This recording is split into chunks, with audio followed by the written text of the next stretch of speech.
Team sheets. Okay. What's going on, everybody? Welcome to 101 on Arsenal. Yeah, welcome to 101 on Arsenal, guys. It's Ipswich versus Arsenal. This is a game that Arsenal need to win to confirm their second place status, as competition is now ramping up behind us, thanks to Aston Villa beating Newcastle yesterday. I got the team sheet here. I'm going to let Lewis, Emerson, and Gary talk you through it because I've only just got back and I haven't even got myself a drink yet. So over to you guys, and I'll be back in a couple of seconds. Okay, as far as I know, the team is Ray in goal. Shevchenko is the left back tonight. You got Kivior and Saliba and Ben White are the back four. Midfield is Odegaard. As far as I know, I can't see who else is in the team, but all I can see is it's those Odegaard, Rice, five that I said at the beginning. Yeah, that's it. Because I just realised Party. We have Rare in goal. Go on, continue. Odegaard.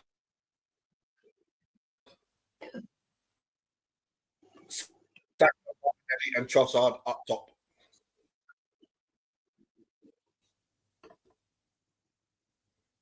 So strong team.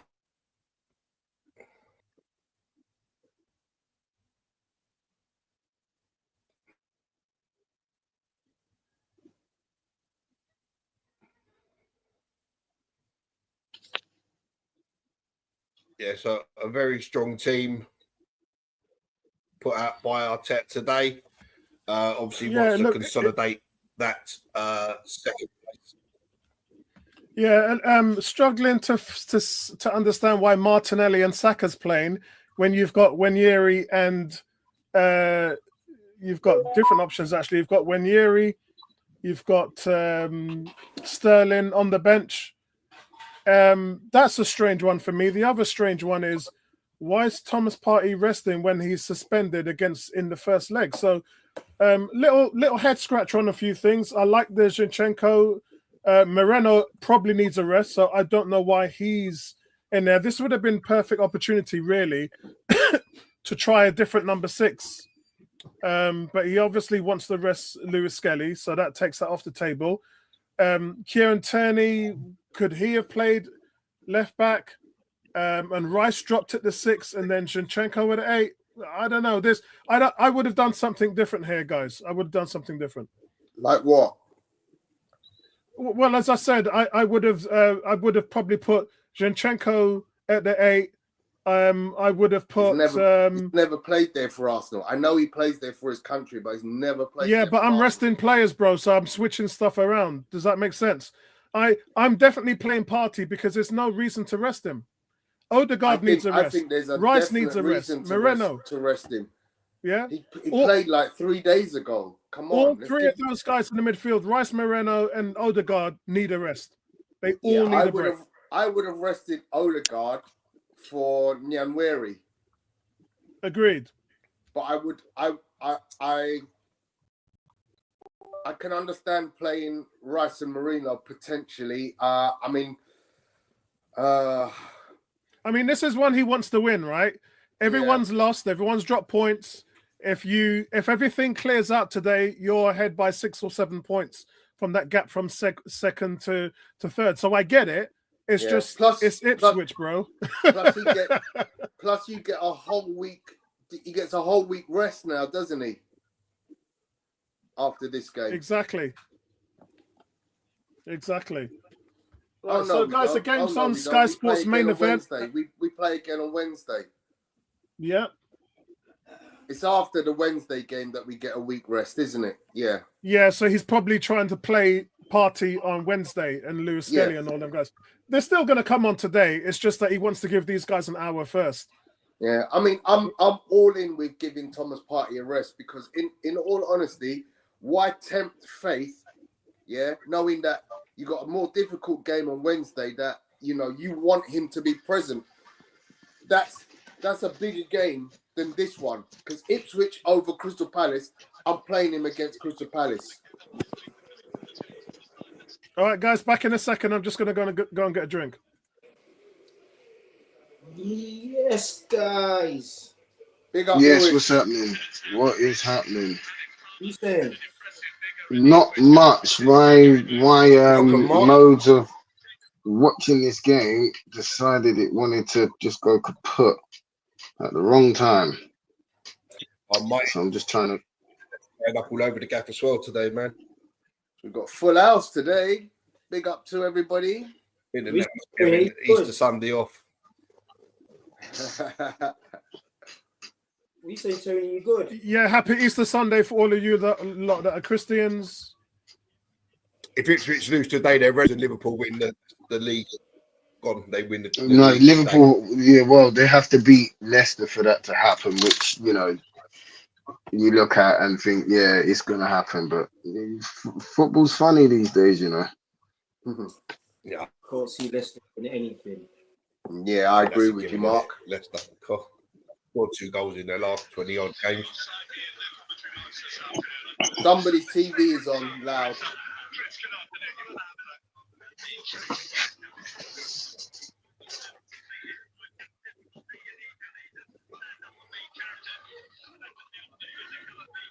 That TV's still very loud, guys. One of you needs to turn your TV down. Thank you.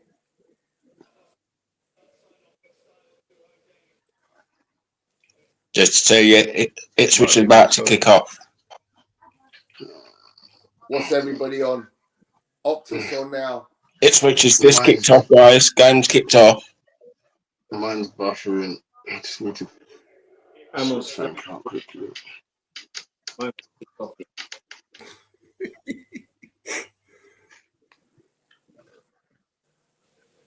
I'm watching it in my bedroom, so it's a bit slower. Yeah, I'm still not there at the kickoff yet. Go to the front room, Mark. Go to the front room. You know what?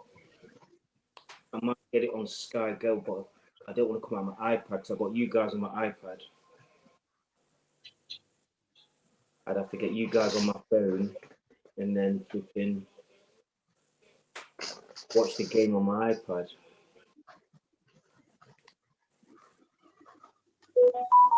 Oh, none of us are even close to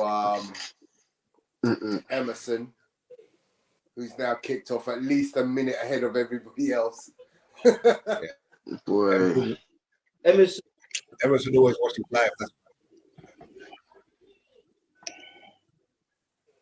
Emerson's got. Emerson, do me a favour. When you score, don't start. I've tried about 15 different streams, man. Nothing's happening. Yeah. Emerson. Right, I've kicked off. Yeah, I've kicked off as well. Only like 2-3 minutes behind Emerson. Yeah, that's mad, isn't it? Right, guys, welcome to everybody. Let's get this party on the road. I'm at 1 minute and 20 seconds. Wow. And where are we now? Arsenal, as I said, 3 changes in the team. Zinchenko, Ben White, and Trossard are in. That means that Bukayo Saka is making his first Premier League start for the first time since December the 23rd. So, looking for a nice, relaxed game from Saka today. I'm expecting a little bit of a mid-block game today rather than a low-block game. I think Ipswich, practically already relegated, just wanted to perform well in front of their fans and give them something to shout about. Unfortunately for them, that's going to open up a ton of space for Arsenal. So I'm going for a 3-0 Arsenal win today. The priority is still the Champions League for Arsenal, but I really don't understand the Thomas Partey thing, and resting Wanyeri, Sterling, and a few others, that doesn't make sense either, because they're still going to be able to give you minutes. They're still going to allow you to rest players. But it even looks like 4-4-2 from Arsenal. Odegaard's playing deep alongside Rice, Trossard and Moreno as the dual strikers. I've never seen that before. Interesting. Over to you, Tony. Yeah, as you know, Arsenal tend to use a lot of fluidity in their shape. Typically, when you saw Marino playing the ball from midfield to Martinelli in a striking position against Real Madrid, that's a typical example of how the formation can change around. So don't be fooled into thinking, oh, it's only 4-4-2.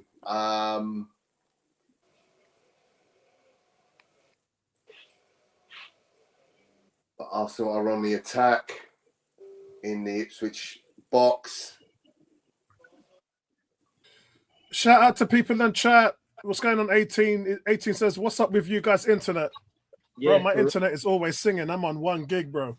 I'm not using that Tesco's thing. You know what I'm saying? I'm not using that Morrison's, that as the internet. That's not what I'm doing, bro. In fact, I've just signed up to Community Fiber. So they're coming next Tuesday. So apparently that's even better than my Virgin Media.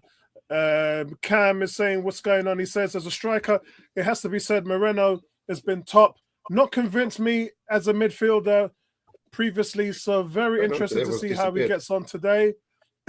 Big up to you, Socials. Socials is saying, tough game. What you've got to say with Moreno is he's not only shown that he can play a striker role, but he can play midfield because that's his chosen position.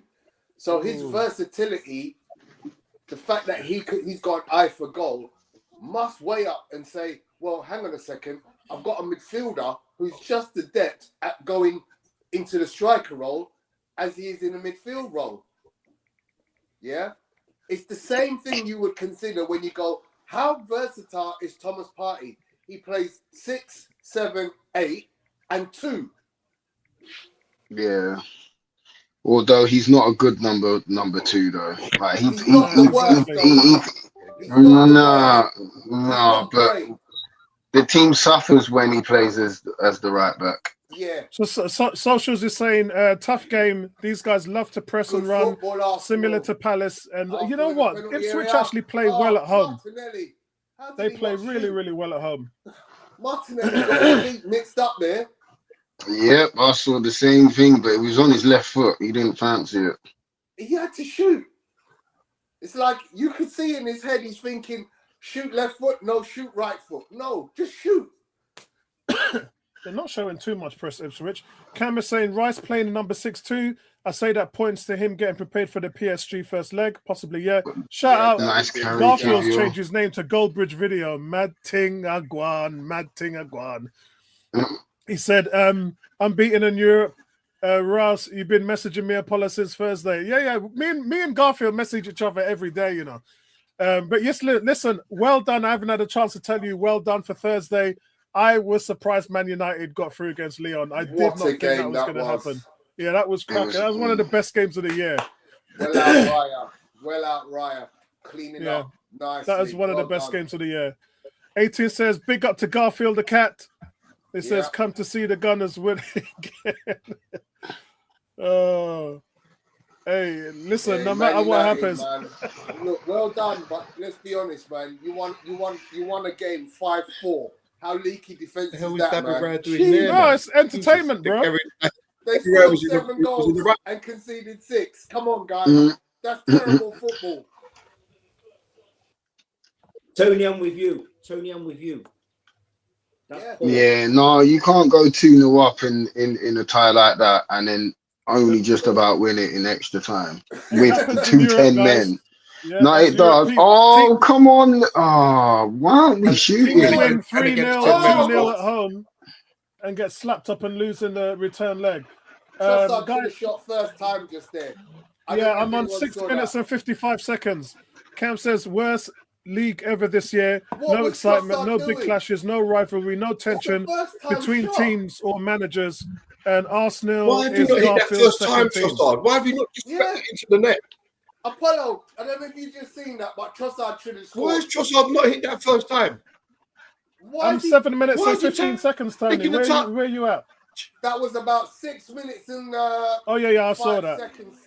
Yeah, I saw that. That was pure foolishness. Saka was perfect. All Trossard had to do was hit it. He's tried to take a touch, and the defender comes and blocks it. Yeah, I wasn't ready for that kind of foolishness on Easter Sunday, to be honest. I've just been down in the garden trying to help the wife. The wife's in the kitchen now making apple crumble. Warm mead. Warm mead. So send me some. Yeah, man. What time's it being served? I'm coming round. What a ball from Marino. As soon as I finish with you lot in the stream, I've got the Formula One in Saudi Arabia to watch. So my Sunday is nice and cooked. Do you know what, Apollo? You should save yourself from watching that Formula One race because I just like it's racing, only going to go. No, I like it too, but it's got McLaren season written all over it. They're going to dominate the whole entire season. But you see how Norris messed up yesterday and smashed up his car into a wall? Anything can happen, bro. No. Go on. I got a cheer on Charles Leclerc today. Arsenal. Good football. Arsenal moving this ball around nicely. It's a low block from Here Ipswich. comes Ipswich's first attack. Oh, it's blocked. Look at the possession stats. Yeah, but everything's in front of Ipswich, which Ipswich won. Do you know what I'm saying? We've got all the ball, but not really doing anything with it. We've had like half chances where somebody else in that position should be shooting, and it's almost like we're afraid to take the shot. You know, everything's always like percentage. It feels like it's just a matter of time because wave after wave of Arsenal attack,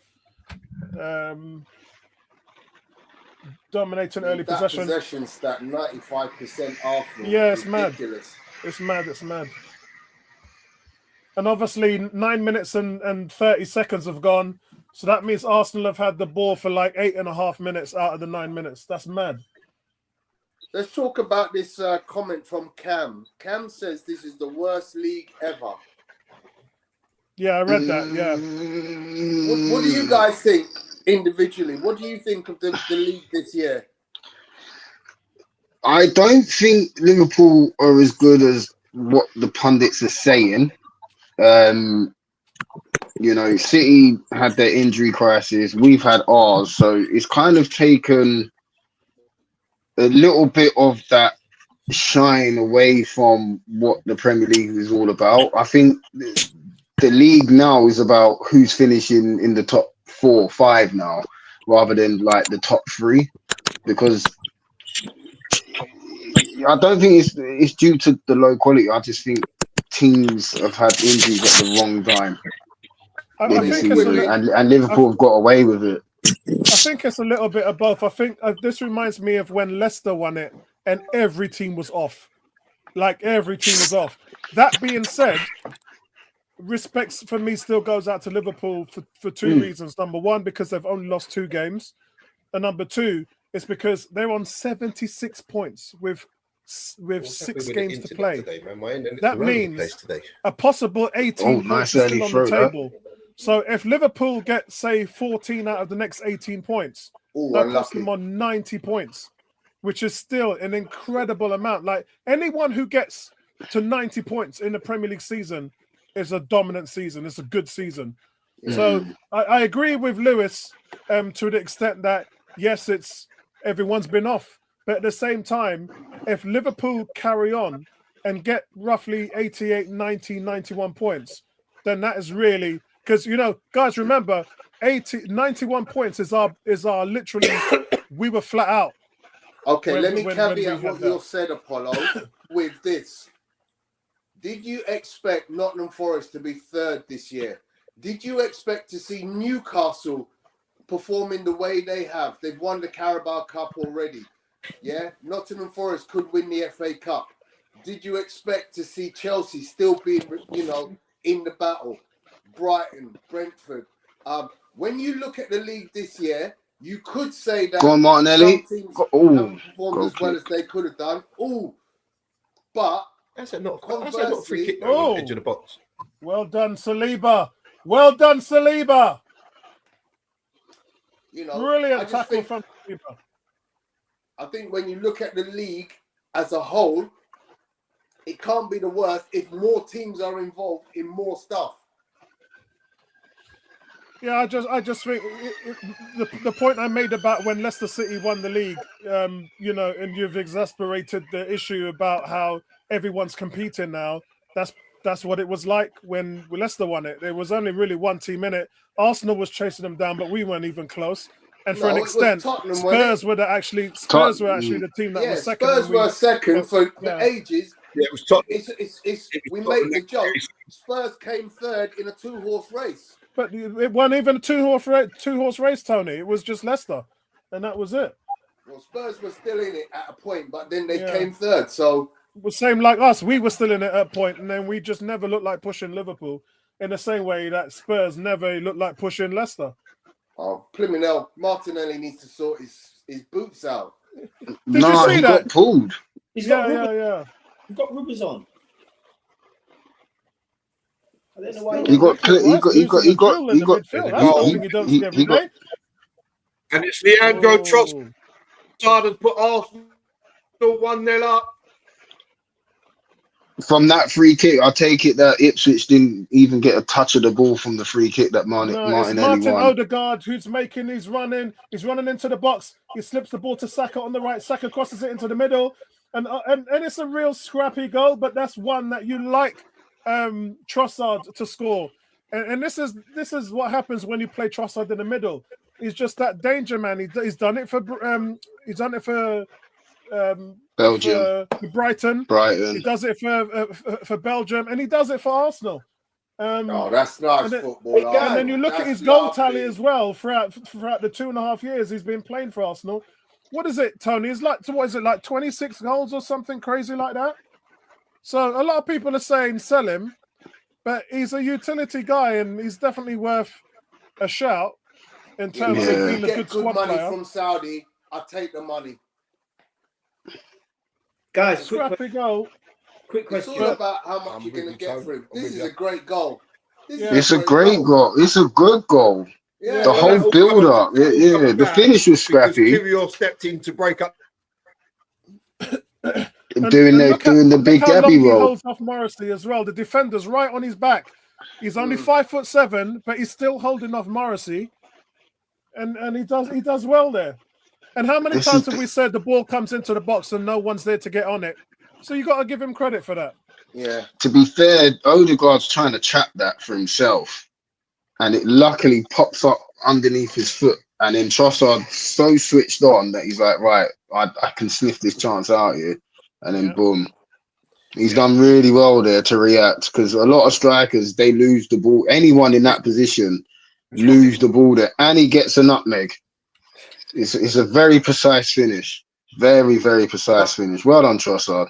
Yeah. So Saka's going to get the assist for that, but it was Odegaard that created the actual slip. Nuts. Hold hazelnut. Oh. Nuts. Quick question, guys. Quick question. Go on, Mark. Do you think, now, I was having this debate with some of my friends, he's played that today in lieu of the Champions League for the mere reason that because we've lost Partey for the first leg of the Champions League, that's where his problem, you know what I mean? There's a problem.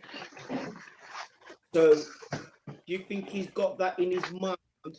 Let me have a look at this. Yeah. I 100% think that's the case. Oh, yeah. Because, you know, my unpopular decision, which some people said yeah, some people said no. Me, I would have played Zinchenko in there as the guys in the link to play, because he can pass a football and he'll have his bodyguards around him, and he's not going to be isolated 1v1 at left back. That was my train of thought. The only thing with that, Mark, and I said this the other day when Apollo mentioned it, and I was saying that Zinchenko's still a liability on the field. He switches off. He doesn't see what's around him. When you're playing that 8, I'm not too sure. The thing is, Yeah, the thing is, Skelly Allowed to happen. has the attributes. Skelly's got the attributes that Zinchenko doesn't have, and that's being able to use his But- body and protect the ball. But what I'm saying is, without making different wholesale changes, and you're just going one for one, because if we end up playing Marino and back in the midfield, we're making several changes Ooh, to. Trossard going close again. Lovely press from Arsenal. Lovely press. Yeah, I'm Really not good. concerned with Marino going back into the midfield, Mark. I think I'm not concerned with it, Tone. It's the fact is that we're making so many different changes. So me with my coaching head on, I don't want to move him, then move him, and I've got to move him. Yeah, But if you look at the way Arteta talks about the system, it's a free flowing system where many of the players are able and got the IQ to play different positions. Who would have thought Moreno would be a striker? And now Like nobody even saw that coming. So that tells me everyone in that team at least has two positions. But now Some of them have 3 to 4. I agree, Lewis. I agree. And Yeah, this is where 100% football is. This is where football is now sort of changing. Because back in the day, if you played as a right winger, that's it. You're a right winger. You know, like you don't move around the pitch. Like kids nowadays are now being coached to play in different positions, so you get an idea of what it's like in there. You know, and it's better for the game because when you set up when you set up and your opposition looks at you and you're looking at this player and that player, you're like, oh, is he gonna play in the 6 or is he gonna play in the 8 or is he gonna play in the 7? So you're always guessing. Do you know what I mean? Like it's always good to have that sort of unpredictability about your team. All I was thinking of is that we've gone so well with that settled, structured team that we've had regarding, Moreno's going to be up top where sometimes drops in and helps out. We know they can't handle the move. Look at that. It's some, but they Fulham can't handle just the movement. scored. Who's that? Iwobi just scored, I think. Just flashed up. Lovely ball by Odegaard. Look at that. They can't handle the movement. 18 saying Trossard, that's 7 goals and 7 assists in 28 starts. Average numbers, but key goals as well. Yeah, I mean, he's won us quite a few points in the Premier League. Cam says it could be a long afternoon for Ipswich based on current evidence, and that's because there's a gulf in quality between the two teams. There just is. I'm just looking at Ipswich got a couple of players in the midfield there. We're resting quite a few players, but the gulf in class is as you said, is Arsenal are just dominating the game. That's why I went for 3-0 as well. Yeah, It's the movement's everything. been And that's the really way it good should from be. us. You know what? That's when I sometimes fear our team because we're so comfortable. I think where we've got better at the physicality side of the game. We've always been able to play ball, but he's brought in these athletic 6'2+ monsters, and it's just transformed the team immensely. You know, you look at our midfield, bar Odegaard, and they're pretty much 6 foot plus. Look, Moreno 6 foot plus. Party, Rice, like who wants to run into those 3?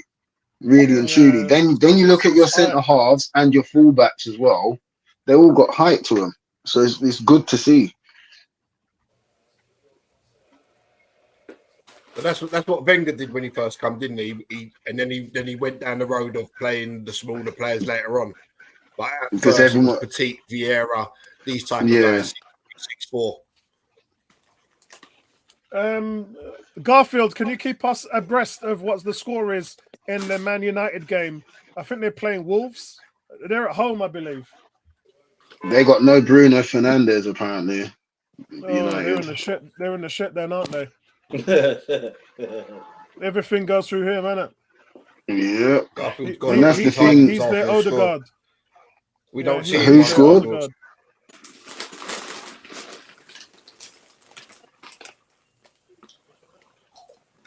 Man United is currently 0-0. I got a feeling Wolves. Garfield isn't watching on an IPTV. Unless he's watching both. Goals from set pieces. Crystal Palace is behind us. It's impressive. Yeah, but remember, we haven't scored one for about 3 months. 26 games, isn't it? We hadn't scored one. Right, yeah, Garfield is in the house. Garfield just on lick things. Chelsea losing, yep. That was a great move I just saw from back to front. The shot from Martinelli was blocked by Tanzebi, but the movement of the ball from the back to the front was superb. Have a shot from the corner, Declan. Go on. Just whip it right underneath the crossbar. See that? You see that, Tony? When Martinelli goes onto his left foot, as he's going to shoot there, that's when he needs to do the little drag back one. You've got the defender that's sliding in, cut it back to your right foot, and then you've got a free shot and goal on your stronger foot. Yeah. Another corner. Alex Iwobi scored for Fulham. He's having a good season. He is, man. He's balling out at Fulham, man. It's because he can be like the main man there. It's always nice to see ex-players doing well, just not against you.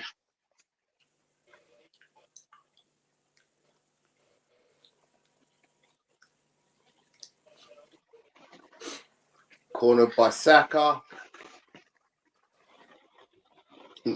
Yeah. Unlucky. Just a little bit too high. So unlucky. Just above. Great corner. It's a great ball in. Coming. Yeah. Just couldn't get above the ball. That's all. Couldn't get above the ball because of the. Couldn't hang in there long enough. He was slightly just on the way down. The ball. If Tanzebi doesn't pull him, he was fouled. Yeah, he was fouled just before he made his run. Yeah, and that's the part of the game of Marino that we have to appreciate. He wins so many aerial duels. Yeah, he's a beast at one end of the pitch. And Rice, that's class. That is class. Well done. Great win there. Sorry, Tone. Yeah, no, I just like that part of Marino's game. You know, his ability to get in. You know, even before he was moved into the striker role, we knew he had an eye for goal because he had scored for Spain. Oh, good save, keeper. That foul wasn't needed. That wasn't needed, man. We got enough players back. We don't need to be hungry. Just kind of touched him on I'm not even too sure it was much of a foul, Lewis, to be perfectly honest, because he still dragged him back. You didn't need to. That's what I'm trying to get. Bro, yeah, I'm joking. I play football. You play football. Someone touches your arm like that. That's not a drag back. I got a free kick against me for that the other week, and I looked at the ref. I was like, "Are you sure about that?" You know, the players not the players like you're not a prolific fan. Who? I don't have that in my bone, man. To dive, man. Don't have it in me, especially on this hard ground at the minute. No one wants to go down. Well done, Declan Rice. Bang! Well, lovely. Benny White. Arsenal win it back. Come with Odegaard. Oh, that's a ball. That's an hard ball to play. Odegaard, man. He didn't need to reverse. Just carry on with it. He fired that in Trossard, and Declan Rice wins it back again. This is what I mean. We got Declan Rice. He's man of the match again already. He covers ground. He makes tackles. He breaks up stuff. He's built for that role. Listen, he's built for that role. Partey is great at what he does, but Declan Rice is an adequate. I agree, Gary. I agree. That's what I said. Listen, that's what I said when we signed him. There's going to come a time when you need what he brings to the team because he played that role for West Ham for 10 years. Along Souček as well. He taught him well. From him in his other role. No, I'm not. you take away from him. You're breaking up, Mark. We couldn't hear what you said, Mark. Try again. No, you Arsenal in sound total completely gone, Mark. control of this game. 27 minutes in, total control. Oh, lovely Yeah, chest. Just so keep well done ball. at this That's it. Just keep ball. Keep it moving, Arsenal boys. One of them's going to get Trossard. frustrated and jump out of position And it's very soon. 2-0. It's 2-0. Yeah, it's Martinelli. I said he'll get a goal today. Arsenal I had a have feeling he'll scored get a again. goal today. And Saka beating Everyone's his man saying on it's a the, great yeah. goal. Oh, what an assist by Moreno. What an See? assist by Moreno. Coming Guys, in clutch. check out the assist by Moreno. That was unbelievable. Oh But it's my just the God. way we're Mikel holding the Moreno. ball, playing. Ipswich Beautiful can't to get near see. us. So Saka beats his man on the right. He funnels the ball into the middle. Moreno gets a side foot twist on it. Look at Saka beat his man. A nice little flick by Moreno. And who's there at the back post to slip it in? It's Martinelli. But it's all about the flick from Moreno. Magic. Absolute magic. Mikel Oh, Moreno. lovely ball out. Wow. Good touch by Ben White. Yeah, man. Oh, Saka just Nice. glides past. So, Brilliant. oh. Absolutely brilliant. Mikel Moreno. Take a bow. Absolutely. Yeah, that's We the thing kept the of ball beauty. for about That 2 is- minutes there. We kept the ball for about 2 minutes before That's we a even thought about beautiful goal. It really is, man. Because you got Odegaard dropping in deep to collect the ball, then getting up higher at the pitch. You got Saka just gliding past, the nonchalant flick and the easy tapping, man.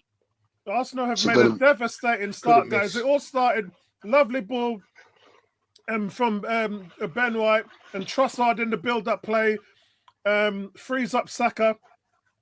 But for me, it's just a flick from Moreno. Oh my Yeah. God! I genuinely Brilliant. think he's going for goal, though, Moreno. No, It definitely looks like not. He's too far out. Mm, If he's inside the There was 6-yard a- line, then I agree with you. there's enough pace on that ball, but Brilliant. take nothing away Beautiful from it. move. Right, to try it still, yeah. Yeah. 50th goal for Martinelli. Nice. Ooh. So let's That's check nothing out to be Martinelli sniffed then. at. Yeah. Let's check out Martinelli because he had a very slow start to the season. But he When it just, matters, I mean, his how we form do in it. the last 5 games has been fantastic, to be honest. And Is I've Trossard made a point limping? about talking about that for a while. His form in the last 5 games. Trossard So, took a clatter in there. Yeah, Mm. he looked like he's so limping. where is he now? He doesn't look too healthy. He was the one that flicked it onto Saka, right? Yep. So Yeah, that's he got taken out after he flicked it. Yeah. Sorry. No, the split to Saka was by Ben Yeah. White. Oh. Yeah, it looked like it was Ben White. I thought Trossard was there in the build-up, but no, it was Ben White.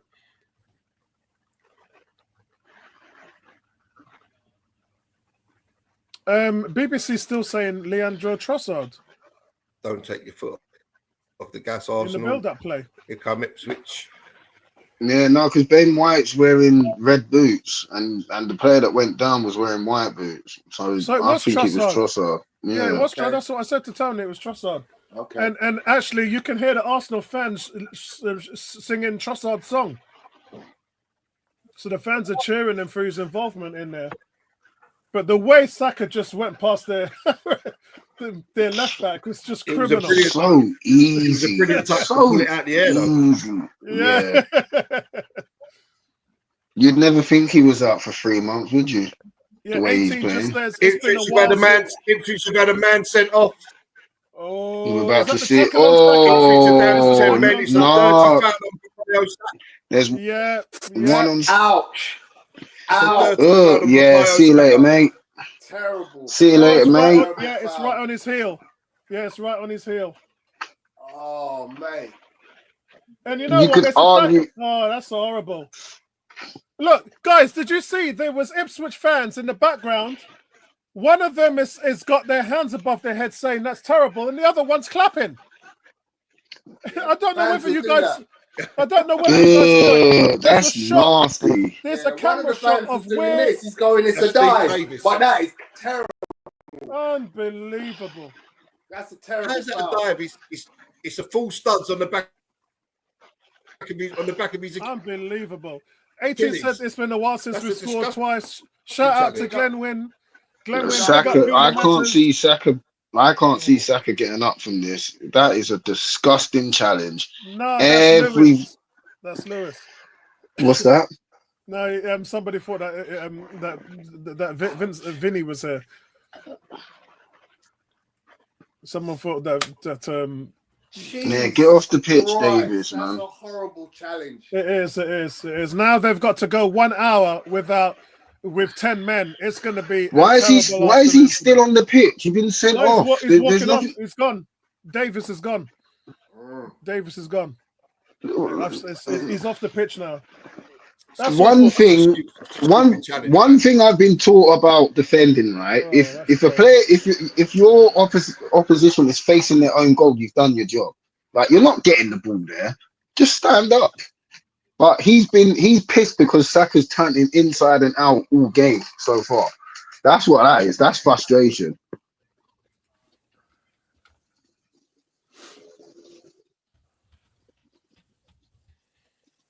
What an idiot. What an idiot. That's not a great challenge, that. Cam says, hey, Lewis, you know it's a bad tackle when a player gets sent off against us. Agreed to that, man. I can't see Saka carrying on. Take him off. Take him off. There really is no reason to keep Saka on that field. Because the way the ankle turns as well, man. Yeah. I wouldn't even let him play another set.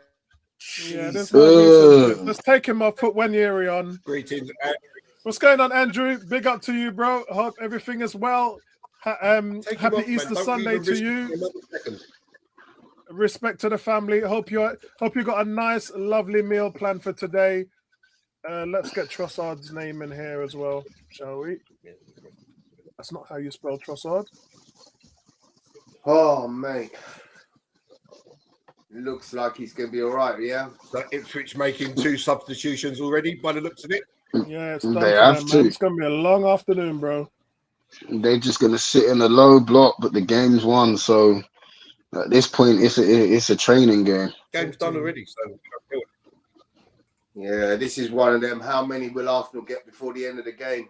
Yeah, and it's been a while. Somebody pointed out it's been a while since we scored more than 2. The main thing is we come through the game with no injury. I'm guessing Arsenal get 5 today. Anyone else have got a different number?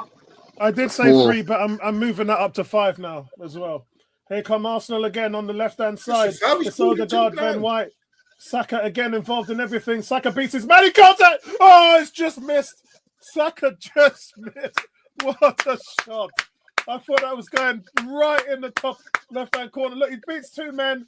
It's his trademark. Come on, play to the whistle, boys. Go on. Oh, nice. He doesn't get enough curl on it. Goalkeeper's beaten, and he just misses a target. That's unlucky by Bukayo Saka. Target practice now. Oh, look, he just doesn't hit the outside of the bar. Oh, beautiful. Andrew saying Arsenal cooking Real Madrid was, cooking, bro. Emerson's gone 3-0. I went 3-0, but I'm going 5-0 as well. There's going to be plenty of goals in this. I'm going to say 4 goals. Gunamata saying, yeah. Agreed. 100%. So we can enjoy a nice, relaxing Sunday afternoon now, guys. Enjoy a nice, relaxing afternoon. Just so shifty, man. So shifty. Mad. Cam says they're booing Saka now. Stoke all over again. Yeah, no class. It's no class, mate. It's no class. Until they see the replay and they'll be like, oh. It's no class. Because when you're at the ground sometimes. I enjoy. Well, we sat back a little bit on Wednesday night. Not too much, but just enough. Emerson, that's not the one I just talked about. So that's the new one here. The ball play through by Moreno, and Saka's missed. Okay, right. Yeah, that's a terrible miss. Mikel Moreno, guys, don't look at Saka. Look at Moreno. Ball comes in. It's Odegaard again. Moreno makes that movement. Look at the one touch from Moreno, purely weighted, and it just drops into the path of Saka. One touch from Moreno, perfectly weighted, and Saka needs target practice. Boys, let's not sleep on Mikel Moreno. He could be the buy. He didn't try to Panenka it, did he?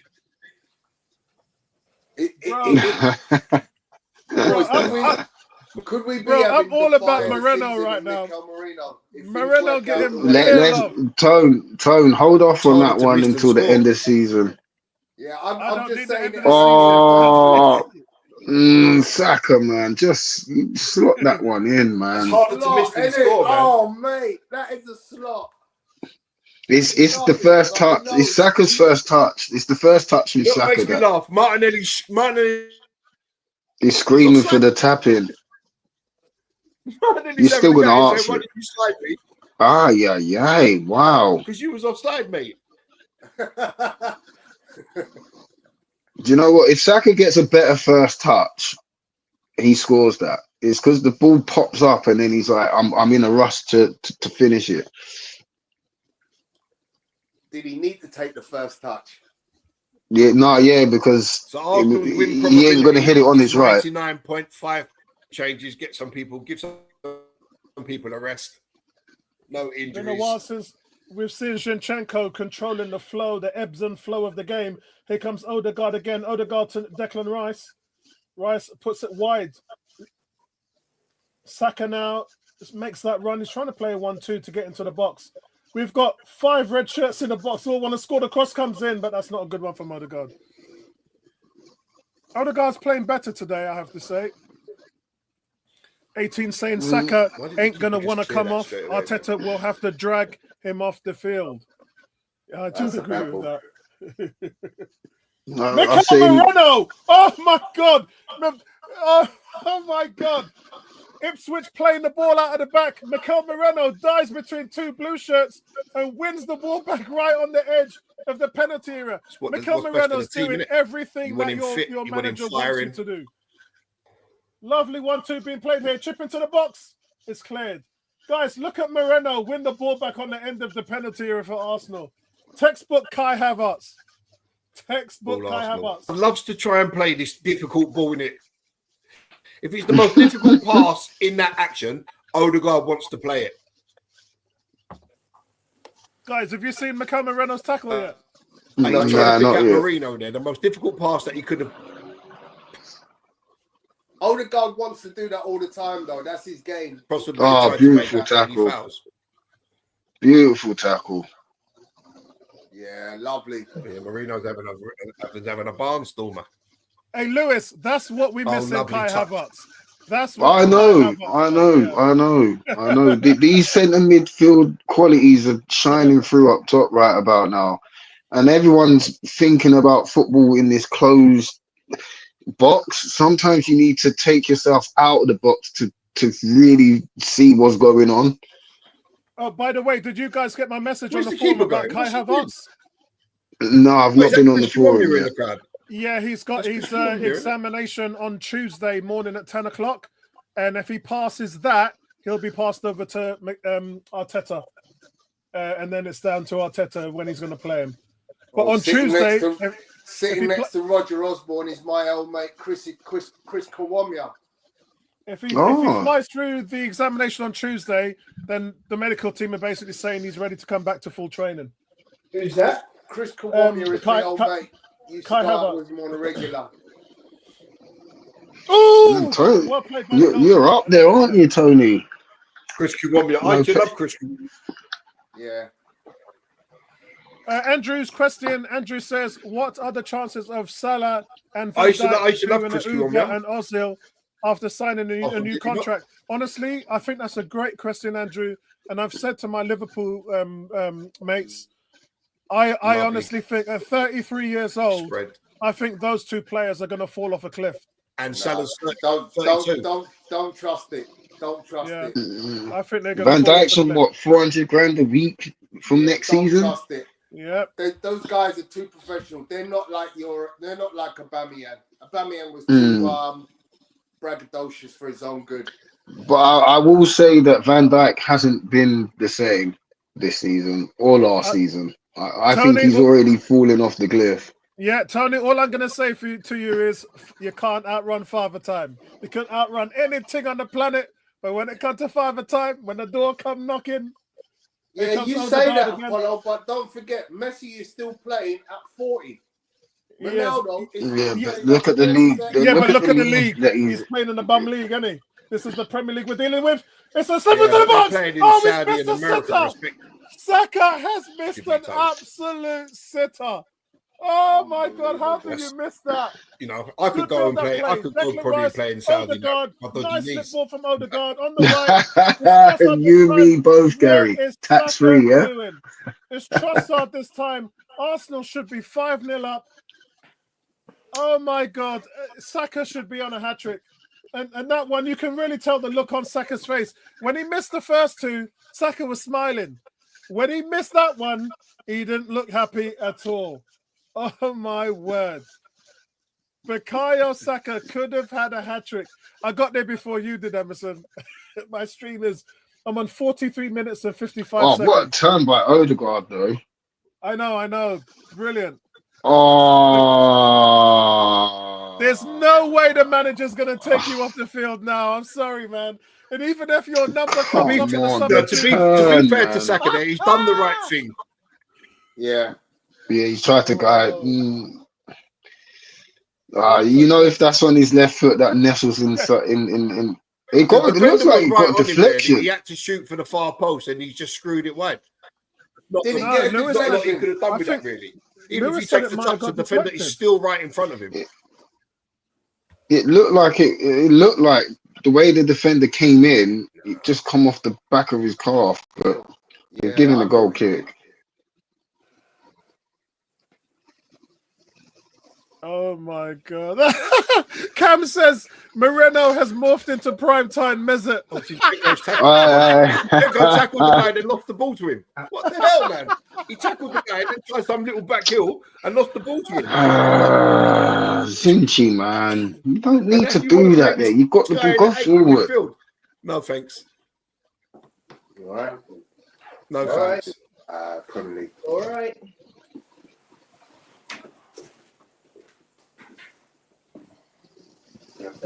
Take that. Oh my God. That's a funny comment. You guys really cracked me up. It says Mark laying down Ebony style. Mark tired, man. That's Sunday afternoon. Make the man rest. What? It's because What's that? The old Michael Jackson, yeah? Because of Ebs, I'm watching it in my bedroom. I'm chilling. Yeah, I hear you, man. I've just had to do my session plan for the flipping. So I've just check the ball. That's not a penalty to Ipswich. What are you talking? That's not a penalty.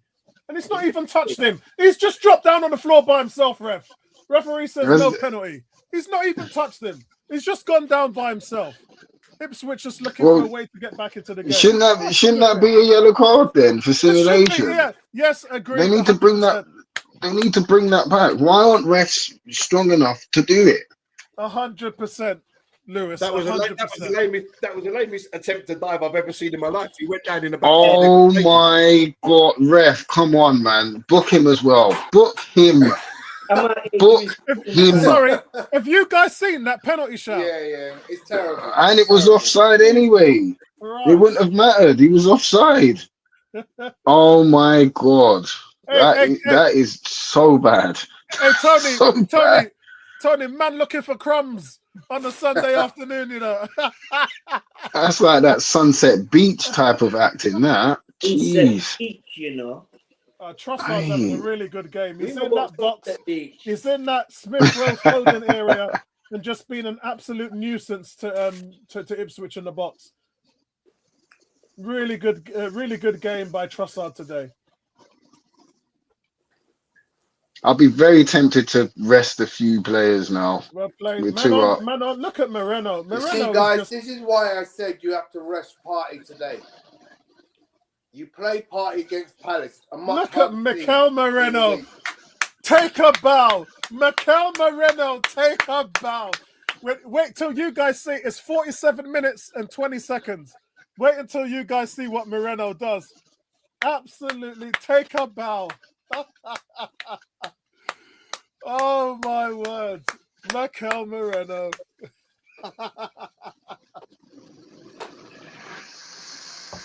And you want to hear the joke? He's listed as a number 8 today, but he's actually there is 4-4-2 we're playing. We're playing 2 up front. And we've got Trossard and Moreno as the main 2. No, Oh. I think we've switched the formation after the sending off, you know, because Moreno wasn't that high up to begin with. No. Well, we're probably playing 3 up. I mean, it's everyone up top for themselves. Saka's not even playing on the right anymore. That's Ben White. So Saka's more playing as a striker. It's like we got 3 strikers. Oh God! And Kivio's having a really good game too, man. Thank you for the free kick. Well done. Hey Tony. Yeah. Rudy Lewis, Kroll, Kivio has Renzen been wrong Brick, since he came Roy into de the team. Cruyff, Ari Hahn.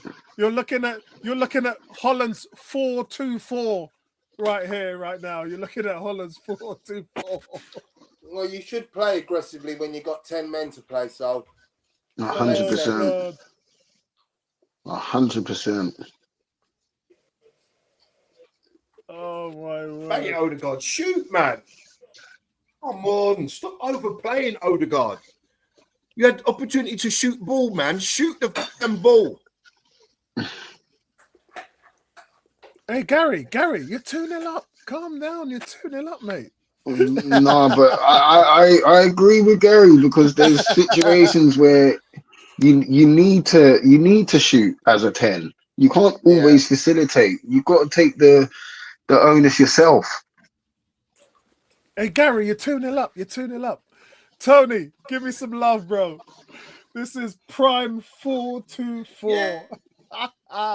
Rudy Kroll, Yeah, but Ari Hahn, Renzen I Brick. want to see the man start taking shots and being greedy. yeah, man, let's get 5, 6, 7. You know what I mean? Hey Tony, Renzen Brick, That's a foul, ref. Thank you very much. Johnny Rep, Johan Cruyff. This is prime Holland 78, bro. Wow. Andrew saying, To be honest, Apollo, I think it's basically a 4-1-5 because Rice is holding the midfield on his own. yeah, And Marino's playing just behind the front 5. It's everybody up front. Everybody wants a goal, mate. It's 5 up front. They're taking it to the next level, mate. Hey. It's not even. It's like Arteta said. You know what, lads? Just go. Just play where you want to play, man. Play on the vibes. Play on the vibes. Yeah. Pushed it a little bit too far. I mean, in all honesty, In a minute, he might have to keep it when game needed. where you do need to, show that you can take advantage of this kind of situation. Yes, I find sometimes when Arsenal are facing 10 men, they're a little bit too gentleman-like. They're not ruthless enough, and that's the half. That is the half. Yo, guys, what do you reckon? It's going to be 4-0. I don't think we'll score more than that. Yeah, he's going to have to make some changes. Question from, before we go to our half-time analysis, question from Andrew. It's actually a really good question. What rule changes would each of you like to see next season? My one is all going to be around VAR.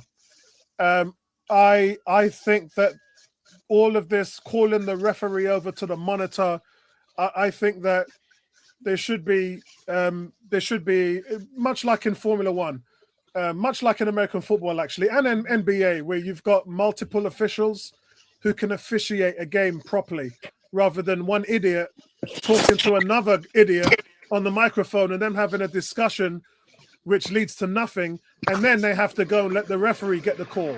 If you're an official, qualified official in this league, you should be able to make whatever call you need to.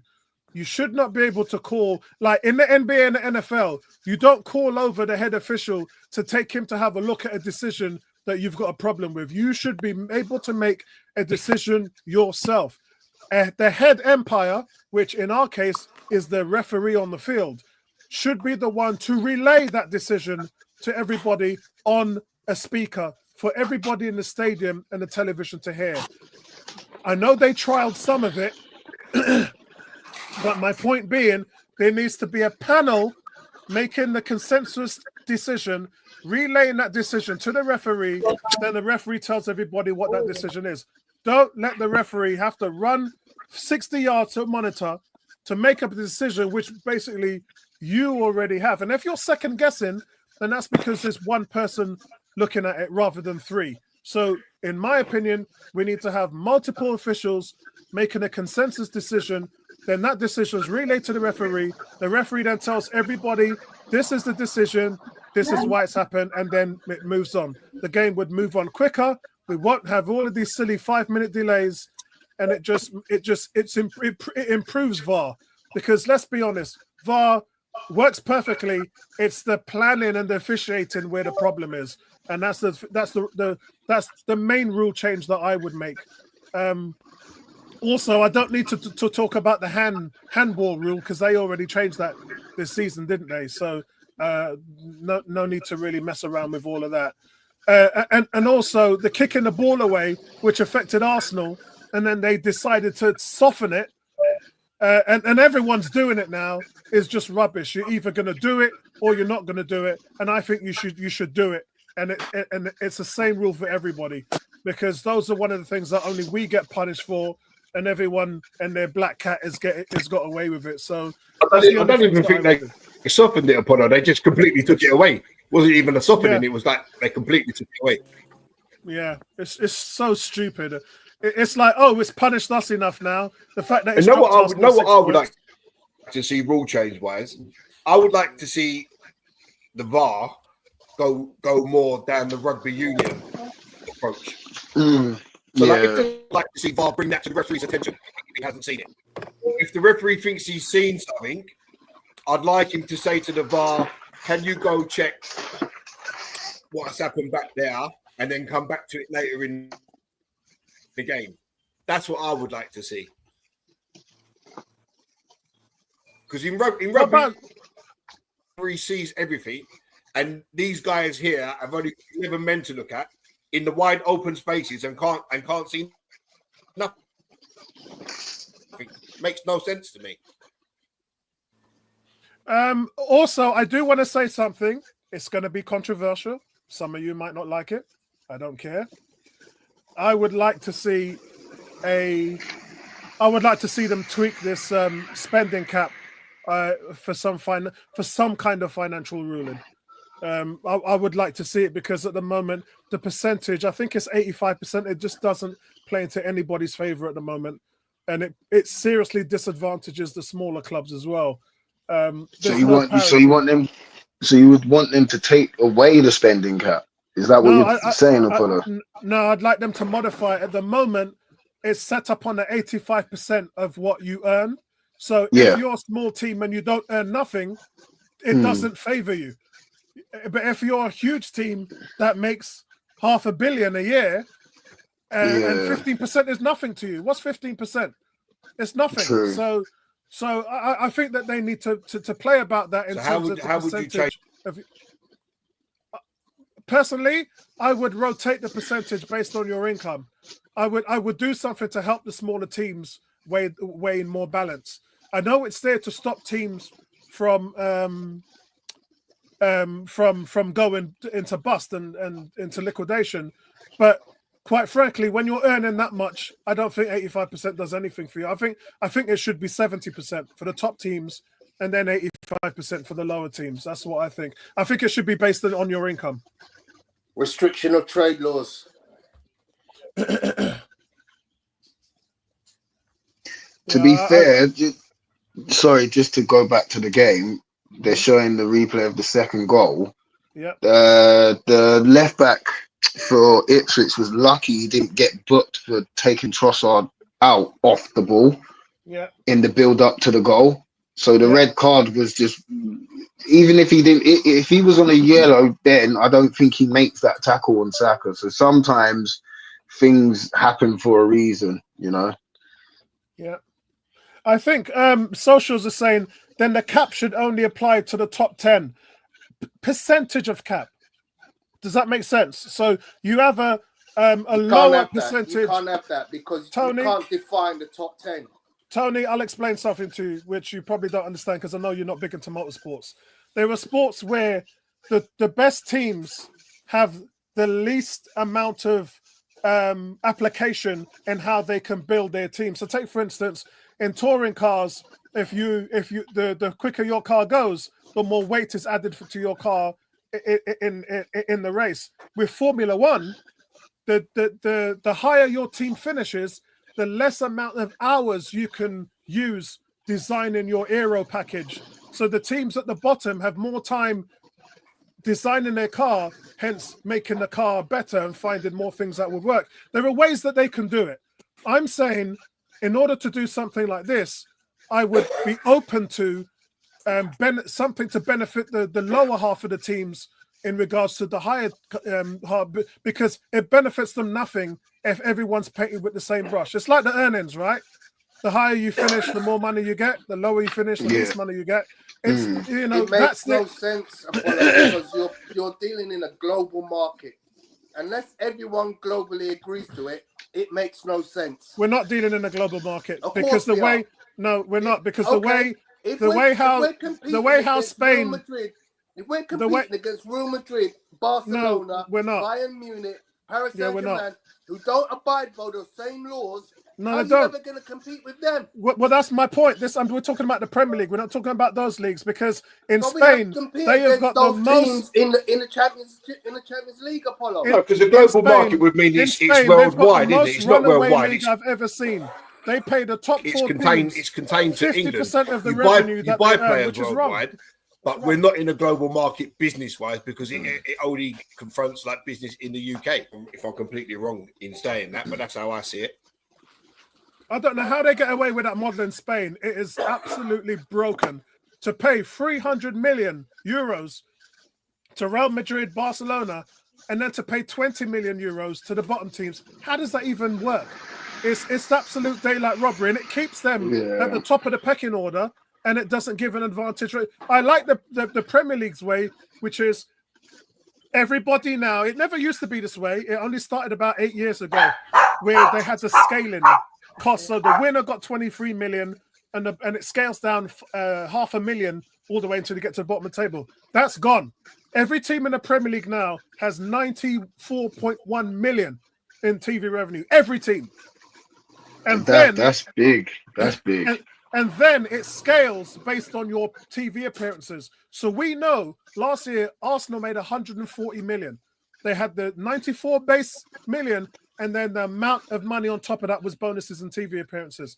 But it never used to be like that. It used to be, so say if you were Cardiff, Blackpool, Wigan, and you got into the Premier League, you would get 12 million, whereas the winners got 24 million. Now the winners can earn up to 150 million, but the bottom league is guaranteed your 94 million. So I like the way how the Premier League's done. Some of the other leagues, like Italy, I'm not even going to mention Italy because Tony, them now have no money in Italy for paying nothing. There you go. But Spain is broken. Spain is absolutely keeping Real Madrid. You know, one and of the Barcelona. top teams. Yeah, there's a reason why those two teams have won the Champions League more than any other teams. I mean, the whole thing with this World Club Cup, this is again another example where football is cheating clubs out of money. Yeah, every club has an opportunity in that World Club Cup to win £100 million. Yeah. Now, why is it only those teams that are going to that competition can win that money? Yeah, I agree. It's just the whole thing is totally unfair. 100 million. Pure backhand business, Tony. It's rotten to the core. And I think the problem that we've got in wanting these things, yes, we can only apply it to the Premier League, but for football as a whole, which Tony said, the whole thing needs to be stripped down. But it isn't, because all these club owners are putting money in these FIFA chairman's pockets. They'll never change it. They're not, it's the status quo. We can call them the establishment because that's what governments do. The status quo will never change because you're filling their pockets, and everyone else is suffering, and they don't care about the little guy. But yeah, I would make some really harsh rules in the Premier League and hope that it takes on, even though it may not. But that's just. I'm all about parity, guys. I like parity. I want to see a balance sheet where everyone's got a fair crack of the whip. But then I look at it this way. So the Premier League have accused Man City of their breaches, and we're still neither here nor there with the final backing. I got this really bad feeling that should Man City get away with some of the charges, it's going to make the Premier League look really, really bad. And there'd be no point in having these rules, because if Man City don't get a tough punishment, what's the point in having FFP or FPF or whatever you want to call it? You might as well just abolish it. Yeah, good question by Andrew. Andrew, well, the thing with that, Louis, go on, Gary, before I go into this next point. Go on. Go on. No, I was just talking about Andrew saying his life. The thing with that, Louis, it's like when you come into a competition, just come and buy Man City and then not be shown any. Breaking up, Gary. Yeah, that's why he couldn't hear me. So if you buy a club, these are the rules that I'm assuming, and then you can't all of a sudden turn around and say, well, we don't agree with the rules, around and argue the rules. You know that we already know. We lost a lot of that sound, Gary.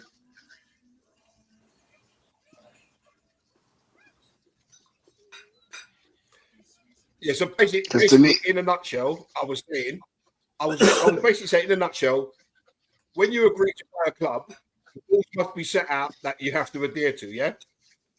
So once you buy the club, you know the rules. How can you then turn around and say, well, we don't agree with the rules when you've already been told the rules once you purchase the club? If you're not interested in the rules, don't buy the club in the first place. Yeah, but I think, guys, remember, it's 2025, yeah? It's 2025. Things haven't always been this way. I did make the point that the last scaling, which happened around 2015, 2014, 2013, that scaling was different. And at that point, by the way, guys, when we were paying the winner of the Premier League 24 million, we weren't doing very well in Europe, you know, guys. Remember, cast your mind back to 2017. In the last 5 years, English clubs had only had 4 teams reach the quarterfinals of the Champions League. Every year, it was Real Madrid, Barcelona, Bayern Munich, whatever. It was for that stretch of time. But since then, since 2017, since the new 5.1 billion deal went in, and now every team is guaranteed 94 million, and teams like Arsenal are now making 120, 140 million a year, it really has catapulted the Premier League in Europe. It really has. And now they're running their mouth saying the Premier League is too rich. We need to be, the level of dominance in the Premier League is too much. We're earning too much money in the Premier League. There has to be, the European teams now are crying about us. So there's a fair argument on each side. But I think Tony's point is, again, it has to be a global thing. It's got to be FIFA coming out saying, this is how everything's going to work. Unfortunately, that's where we're at. I don't think FIFA are going to do that, though. No, they won't. To be honest. Yeah, because as I said, all these owners are putting all this money into their pockets, just like people do with governments. Big up Cranky in the house. Big up Cranky in the house. Yeah, boys, bless up Cranky. Again, ain't we? We're off again. Yes, Cranky. Yeah, we're off again. Yeah. All these people are dying, with getting shot and everything. There's no gun control. There's more bullets than people, but yet they still continue to sell them. Why? Because the NRA are putting money into the government's pockets. So it's the same with FIFA. The game is broken. The rules are outdated, but FIFA just want to keep the status quo because it keeps them happy. It's like mini mafia, you know. I remember the BBC, Tony, done a program of FIFA Mafia, and the things that they uncovered was shocking to the core. The amount of money that transfers between pockets at the highest end. Yeah, I watched that as well. Awful. Really eye-opener, that. Awful. Back in the 70s, wasn't it, when that started happening? Yeah, that was a really good documentary, to be fair. And it made you open your eyes to what was actually going on. Yes. And wasn't part of it buying the votes of the Caribbean nations or something like that? For like the host of the World Cup and stuff like that, I think, if it was the same one. Yeah, I remember Warner from Trinidad. Yeah. Yeah. And he wasn't putting the money back into Trinidad Federation. He was keeping it all to himself. Just corruption, man. Just exploded. Yeah, they're the new globalist mafia. Everybody was saying. Good moves from Arsenal. First minute of the game in the box. Great. Putting them to the sword. Yeah, Odegaard is playing really well. Just trying to find the pockets. It's a corner to Arsenal now. I'm on 47 minutes and 15 seconds. Saka's got a score this half, guys. I actually want to see Nwaneri because I keep thinking, let's get him minutes. The more we get him involved, you know, and that boy's got a return, innit? I mean, every time he plays, he scores. Bro, I'm going to tell you something now, and we'll revisit it at the end of the game. Anyhow, Mikel Merino scores, he's getting man of the match. Anyhow, I understand that one. Anyhow, that man hit the back of the net, he's getting man of the match because he has been unbelievable. On offense and off the ball, he's just been absolutely different level. Here come Arsenal again. That one's cut out. He's really helped with the press up top of the pitch with Odegaard in the last couple of games. Like, it's almost like he's found like this second wind and this different sort of mentality, because when he first come in, he looked very unsure of himself in the system, almost like he's questioning himself. And obviously, Arteta's pulled him. Go on, Apollo. Who takes the credit for that? Well, Arteta does, and his teammates. It's the coaching. Yeah. You got to give. You got to give some credit to his teammates as well for saying, do you know what? Just don't give up. Keep on with it, because I'm sure, like, the way this unit is, they're quite a close knit group, and if one's struggling, they all decide to take it upon themselves to bring that person up, which is nice to see. Like, nobody's like left out in the cold. Yeah. Andrews asked the question, what happened to Calafiori? Funny you mentioned that, because Zoe talked to me about him yesterday. Back in full training, isn't he? Yeah, but that's because when he came back from Italy said he had the level 1 of his ligament strain, but it was a level 2. When Arsenal got back, I forgot to tell you guys this. When he got back and Arsenal done their exam, it was a level 2, not a level 1. So it was actually worse than what they thought it was. How does the Italian FA make such a bad medical call like that? You know what? I put it down to, I know the medical team at Arsenal, they are really advanced at what they do. And I just think it's attention to detail. And you know, anyone will tell you in any kind of business or job that you do, attention to detail is always important in anything that you do. How many times have you gone to the doctors and been misdiagnosed just because they didn't give a shit? You know, it happens. I get you with that. Yeah, it happens. Big up Cranky. You know what? Let me send Cranky a link, because I keep forgetting to send him the link. I'm busy. I'm doing so much running around at the moment. And we need to get Ethan on, man. Get him on the pitch. It's a perfect game. Yesterday, I had my Grand Pitney for the whole day. I had Raiku, who's 7, and Kiyomi, who's 8. I had them with me for the whole day. Took them out to the park. Took them to the fun fair. Took them to see Snow White at the cinema. So we had a nice, good day with my grandchildren. When I got back last night, I was exhausted, man. Them young granddad of the year around me. Granddad of the year, go on. And my two older grandchildren, Rakia, who's 13, and Dante, who's 16, they're getting old now. Like if Granddad wants to take you out, they're like, nah, I want to hang with my friends. They're getting too old for Granddad now. So I got to focus my attention now on the two little young ones. You've got all of that to come, Tony.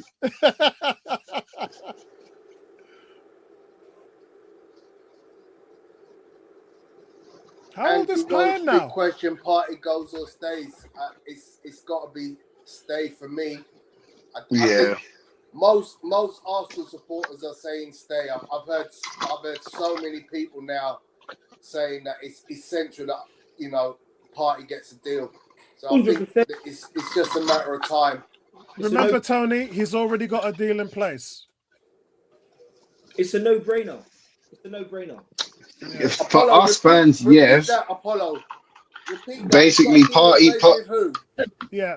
So with us. I said to you guys 2 weeks ago, the issue with Thomas Partey is it's a 4-year deal. It's a 5th-year option, and the 5th year is a dual option. That means it's a decision for the team and the player, not just the team or not just the player. So the deal that Arsenal want is him back. It's a 5th year at half the salary. The deal Partey wants is to maintain his salary, and that's where we are. That's where they are. I don't think this has been common knowledge and made out to the fan base or anything, but that's what I know.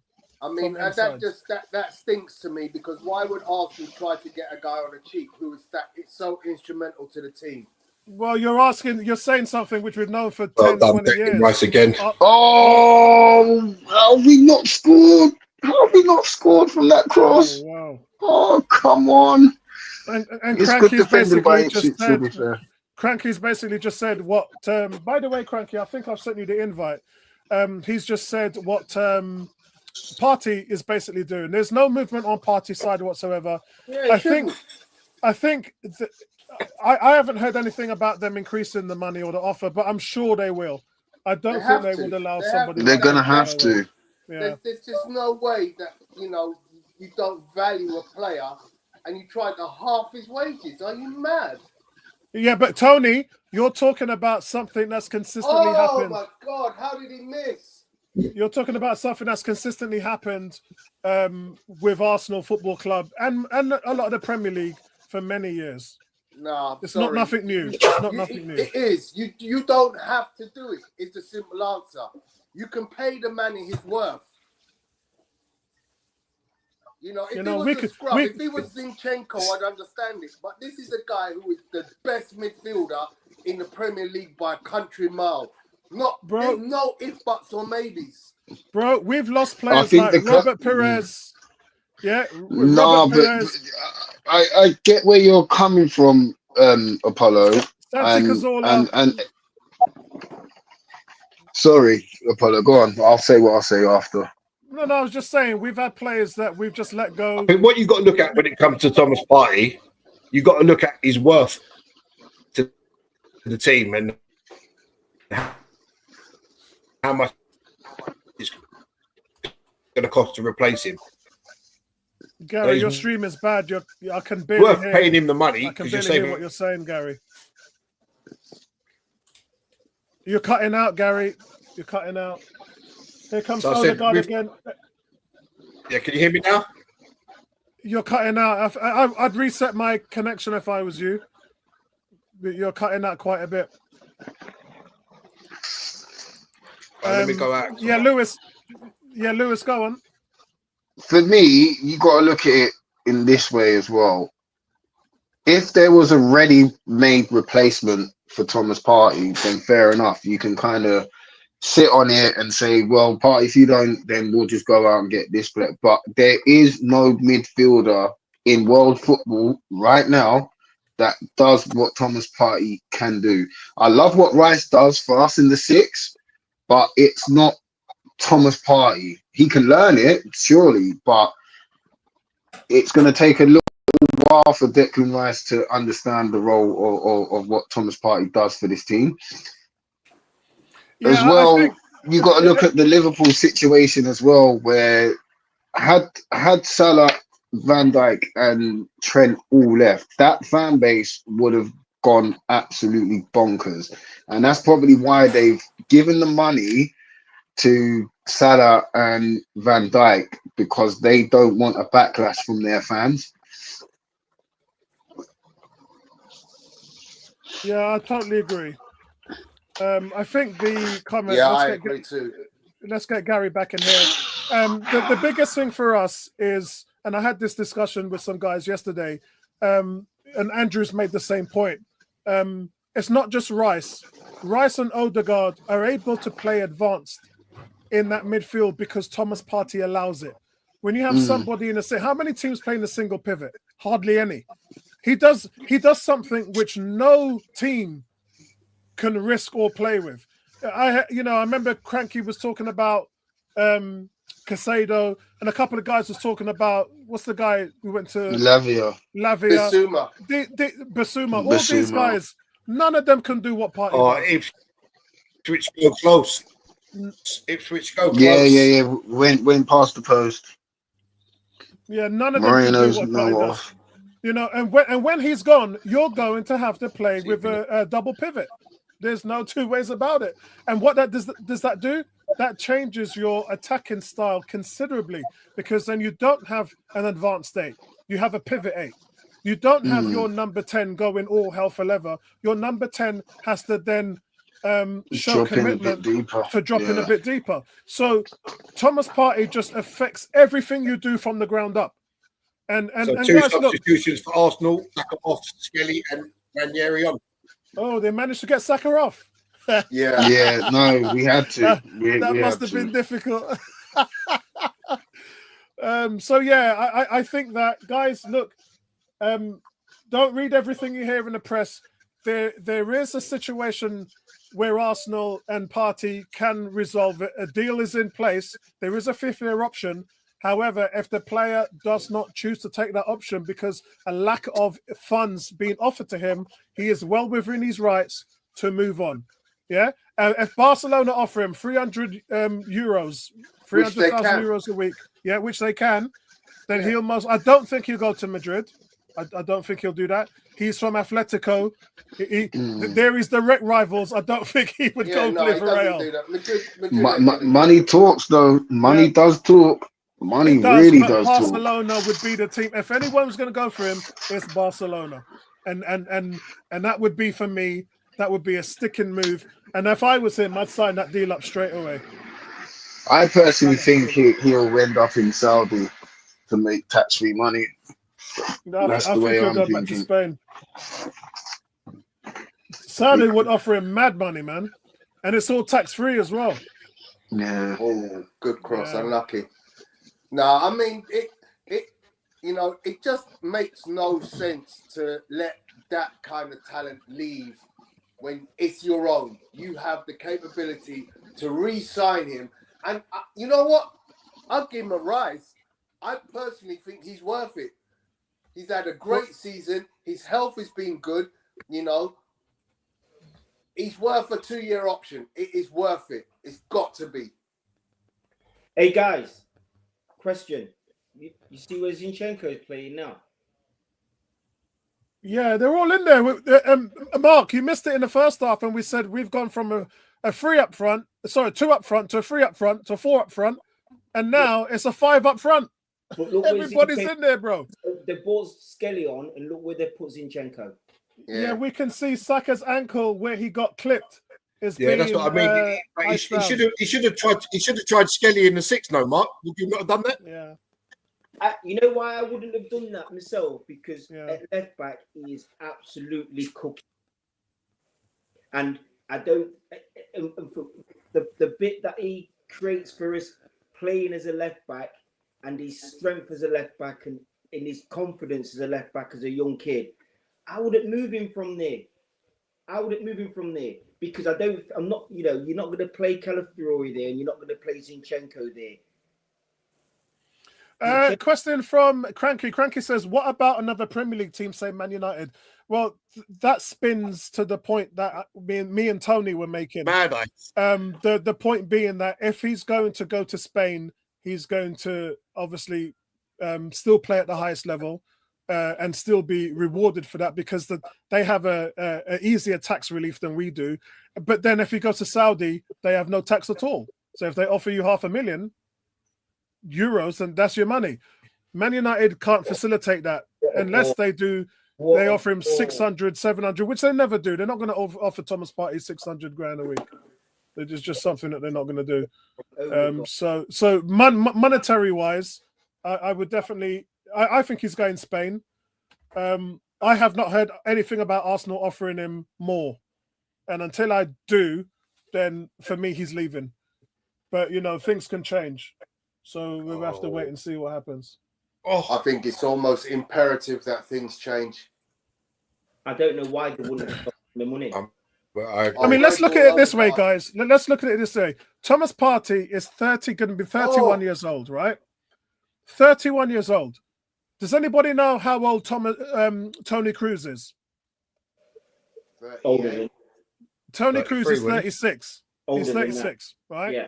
So he was 35 when he left. What's the other guy? Luka Modric, 39. And those guys were making 350,000 euros a week. So they value their players. Yeah. They don't do what we do. They don't say by the time you get to 30, we're dropping everything. They don't do that. So as far as I'm concerned, Thomas Partey played in Spain for 5 years. He can just go back there. He knows the league, he knows the players, understands all the setup. It's actually a better league for him because it's slower than the Premier League. And then he'll still be able to earn more money until he's 34, 35.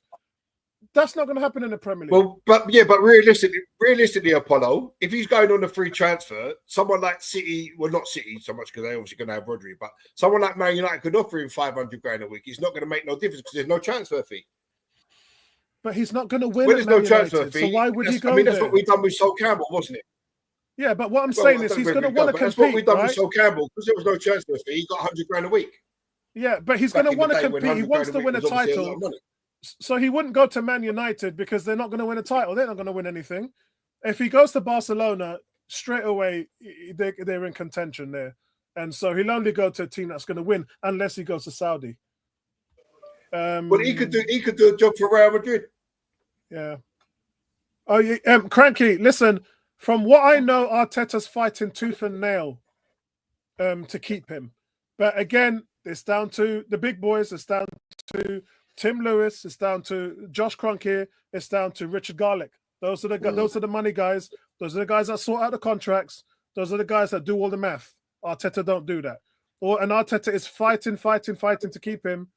We just have to see if they can make that workable. Personally, I'd be surprised if they let him go. I'd be surprised. Unless his mind is already made up. If he wants to go, you can't force him. Yeah. Odegaard gets so much. No, I think Odegaard's had a very productive first half. I think Odegaard's played really, really well in the first half, and he was behind a lot of all of what was going on. And I'm surprised it's still 2-0, actually. Yeah, I'm shocked. I just think the thing with Odegaard, he always tries to do the difficult thing instead of the easy thing. Yeah. Oh, and what a great block by Declan Rice. Yeah, I hear you, Cranky. A part of the mistake that a lot of Arsenal fans make is they think that Arteta's in control of everything when he isn't. But that's just, I would say, 80% of the fan narrative has always been that way, and in reality, that's not how it works at Arsenal Football Club. Here comes Odegaard again. Can't get the ball through. Surely that got to be a booking for somebody of obstruction. Yeah, I think so. The keeper, you can't do that if you. Literally, you obstructed play. These are some crazy formations, That's guys. got to be a yellow card. Yeah, I think so.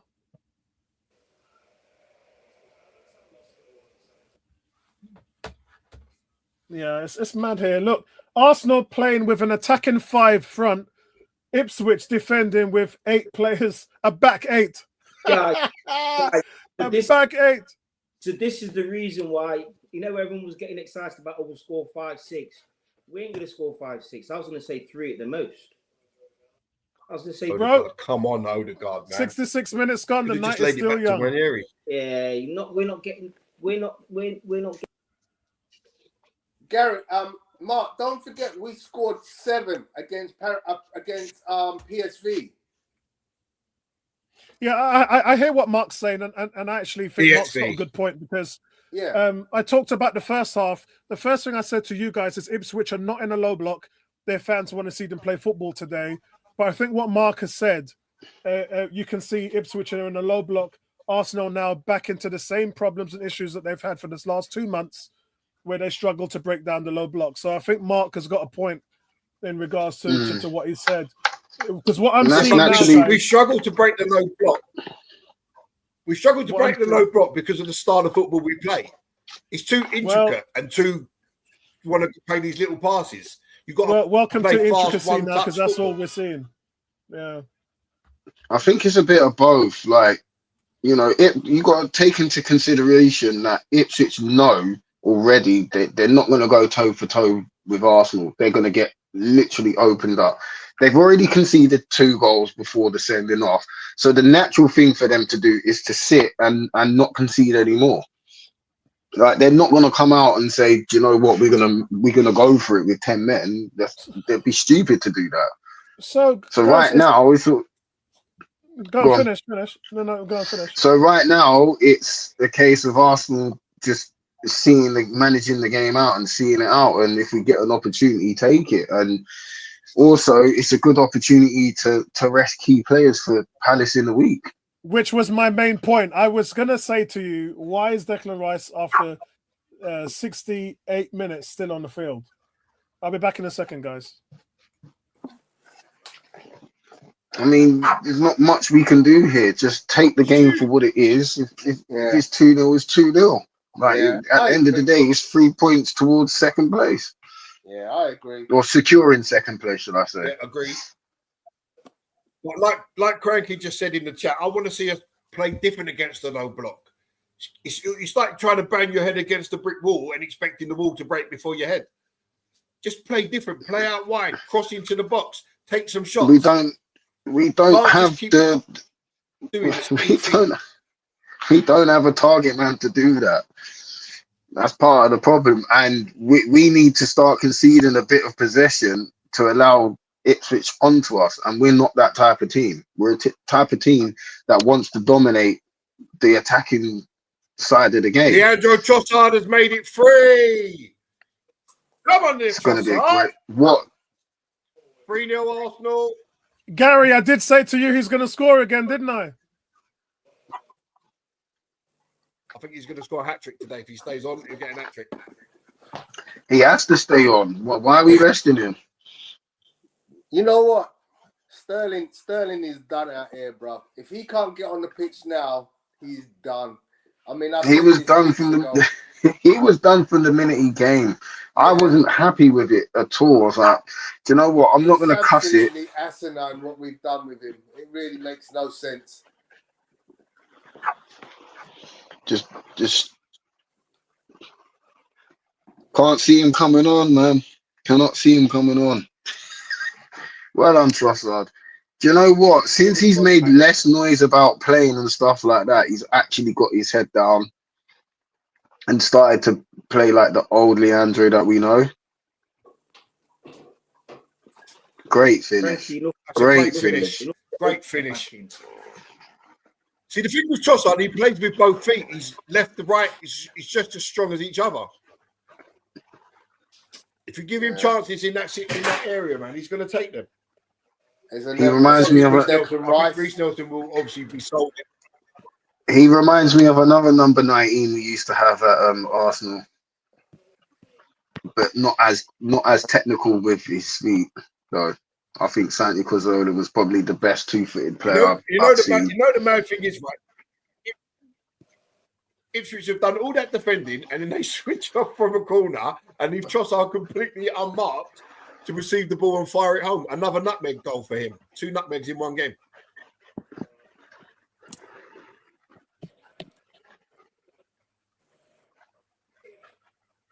Just business as usual. Palace drew yesterday, didn't they? And they had 10 men. I think. Yeah.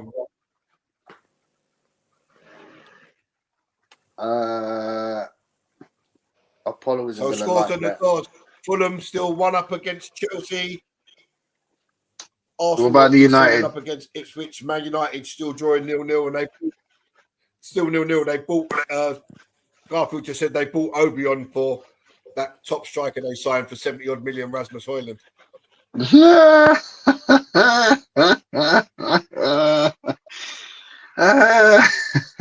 I can't help but laugh at that one for two Apparently, reasons. according to Fabrizio, Højlund's leaving at the end of the season anyway. They're trying to get Ossian They want 50 odd million. You're lucky if you get 35 for they him. get it. I wouldn't be surprised. Who's going to pay that? There's loads of teams out there. That's the going rate for a striker, bro. It's the going rate for a striker. Unless they're an Arsenal striker. Tony, We only they've sell got to them be for good, 34 mil, 35 mil. They've got to be good though, Tone. Bro, we've seen worse players going for way more money. Shall we talk about Anthony? Well, you know what? Emerson saying Kieran Tierney and Raheem Sterling have entered the pitch.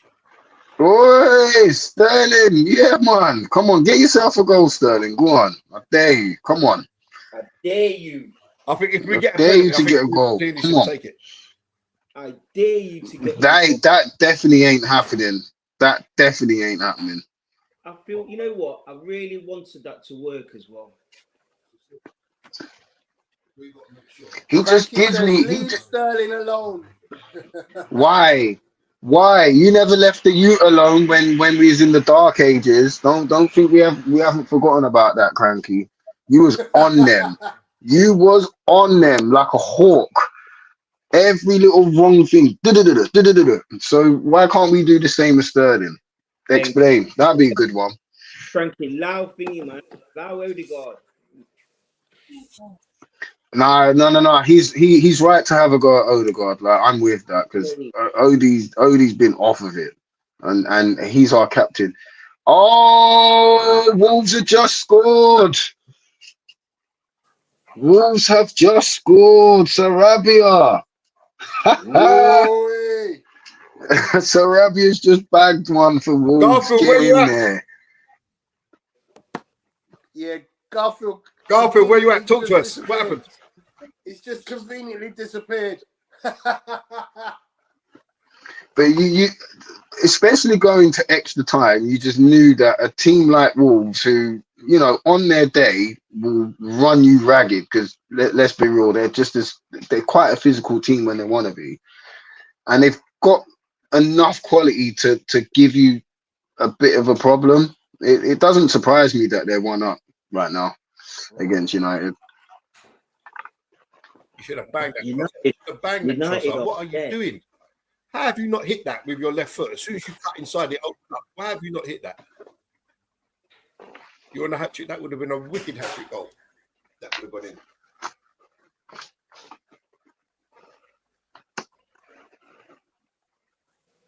Go on, Skip. Oh, he can't be. He fell over. He fell over. She fell over. Man United losing at home again. Yeah. who is surprised at that? I knew they was going to lose at home. Yeah, but today. Tone, I think I predicted it. But Tone, check it out. Have you seen all the garbage they're spouting about biggest club in the world? And some of these people are deadly serious. Delusion. It's called delusion. But it just shows how bad the Europa League is. Yeah, but you've lost 14 games in one Premier League season, yeah? Bearing in mind, we've not lost 14 games in 3 years. Yeah. We've not lost 14 games in 3 years. And, you know, come on, man. But they lost more games since Alex Ferguson left than when he was there. Yeah, I mean, there for like 24 years, and they've lost more games since he left than they had. That's a stat and a half. Well done, Kivior. Well done there. Did enough. But I'm quite happy that and laughing at the way that United are just Oh, capitulating 100%. off and on the pitch. Oh, 100%. You know, from a team that was winning everything, and I mean everything, to now being worse than any Arsenal team that I've ever seen. It's quite comforting. And they think this new stadium's going to bring them. Oh, is Roy Keane going mad? He's gonna be. I mean, obviously they're not commentating on that game, but the thing is, you know, there's gonna be an aftermath, and Roy Keane's gonna go ballistic. He's in the studio for Arsenal game, isn't he? Probably. Yeah, no, for Liverpool. Yeah. But they're gonna be on. They're at Liverpool, but they're covering this game and the Liverpool game. He's gonna kick off. He is absolutely gonna lose it. And this is what this is why I respect Roy Keane a lot more than any other United pundit, because he calls it as it is. You see Gary Neville, the biggest flip-flopping pundit going. You're on at Arsenal for finishing second, like the last 3 seasons, but you're not on your own team. Like, where's your energy for your own team? Yeah, like, for that, bro. Here's an interesting question. He still hates Arsenal from the rivalry. Here's an interesting question, guys. Shoot, Raheem, shoot! Oh, why have you not shot? Because he's offside. He was offside anyway. He had a shoot there, and he went to cut back inside. He doesn't need to. He just shoots. It's silly. That's a lack of confidence. But you see, with Gary Neville now, it's so strange with him because that's the only other Premier League club he would join. Ipswich are relegated. They can't survive. Fulham have equalised. I mean, Chelsea have equalised. What do you guys think of this comment from Cam about Cole Palmer? Bun Cole Palmer. Who? What? Who? I think Cole Palmer is a bit of a prima donna, mate. Yeah, but he's still a good player, bro. Do you know what? I don't want players coming into our team that are going to upset the apple cart. Exactly. Nah. They've got to be team. I don't think Cole Palmer's a team guy. And we got Ethan to play there anyway, so. Guys, you've got to remember, when Arteta took this team, we was in all sorts. What he's had to do to get rid of some of the man then, we was in Big up for Garfield coming back into the chat. Yeah, we just talked about you, Garfield.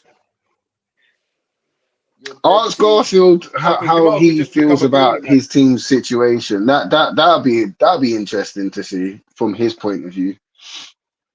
Stick it in the chat, Garfield. How do you feel about your situation at Man United? I mean, it's just this Europa League is glossing over seasons for Tottenham and Man United because literally one of them two teams could win a trophy. Tony, you say that, but look at the standard of the Europa League.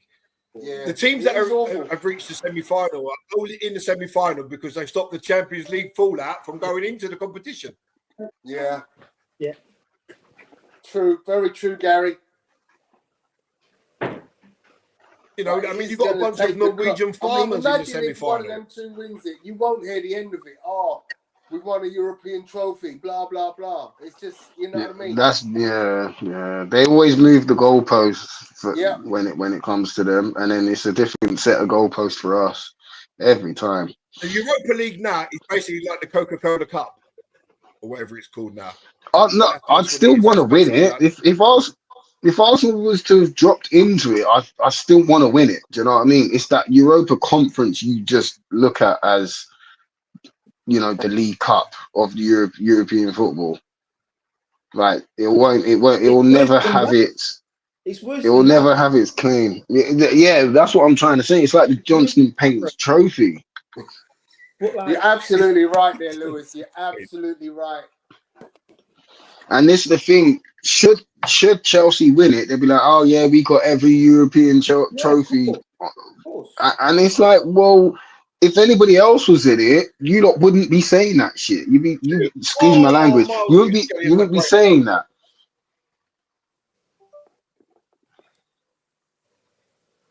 Right, Sterling can't even get a break here, man. Zinchi just took that straight off his toe, boy. Unlucky Skelly. This was turned out to be like the perfect game for us, isn't it? We got ahead early. We've been able to give good players a rest. We've got to hope that Saka's not. Yeah, man. Training session. Absolutely. Is Declan still on this pitch? Training Right is off. Oh, good.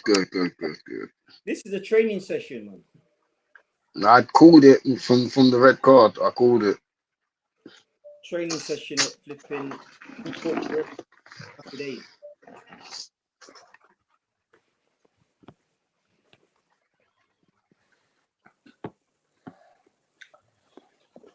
Someone's bound to snap up the lap, you know. He's a really good centre forward. It looks like a Causes he gave Arsenal a torrid time at the Emirates. Is he that good though? He's very physical. He's very physical. You remember when everybody was saying the same thing about Evan Ferguson? Yeah. Oh yeah, he died out bad, man. Real bad. He had a bad injury, though, Ferguson. Yeah, but the same could happen to the lap. I just don't think he's that good. I really don't. No, there's enough there. I think he's decent. I look at it. Nathan Butler at the Deji's come on. Yes, Nathan. Come on, Nathan. Oh, You've got 10 minutes, son. Wow. 10 minutes, Nathan. Arteta's feeling terrible today, man. He is feeling it, isn't he? Go on. He is feeling charitable. These players like Cole Palmer and Delap and all that, they all come from Man City, right? Now, Guardiola is a manager, and if a player is really that good, I don't see Guardiola letting them go. No, but they brought Haaland. Like, who's getting in ahead of Haaland? Yeah, let's be real. Is Man City the guy from Villa? Musiala? Did they let go of Leroy Sané? Is it Rodgers from on and on Villa? and on. The players they've let go. Morgan Rodgers, another one that come from City. Exactly. they got to make money somehow sometimes. You know, even though they've got a rich owner, they have to be seen to make money. Go on, get on the score sheet, Nathan. Come on, man. I'm rooting for you. Andrew saying he's off the Portman Road in full kit. Arteta may give him a minute.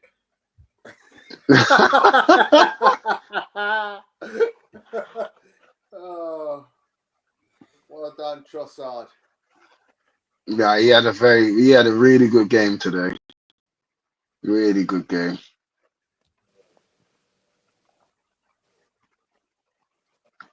Well done, Saliba.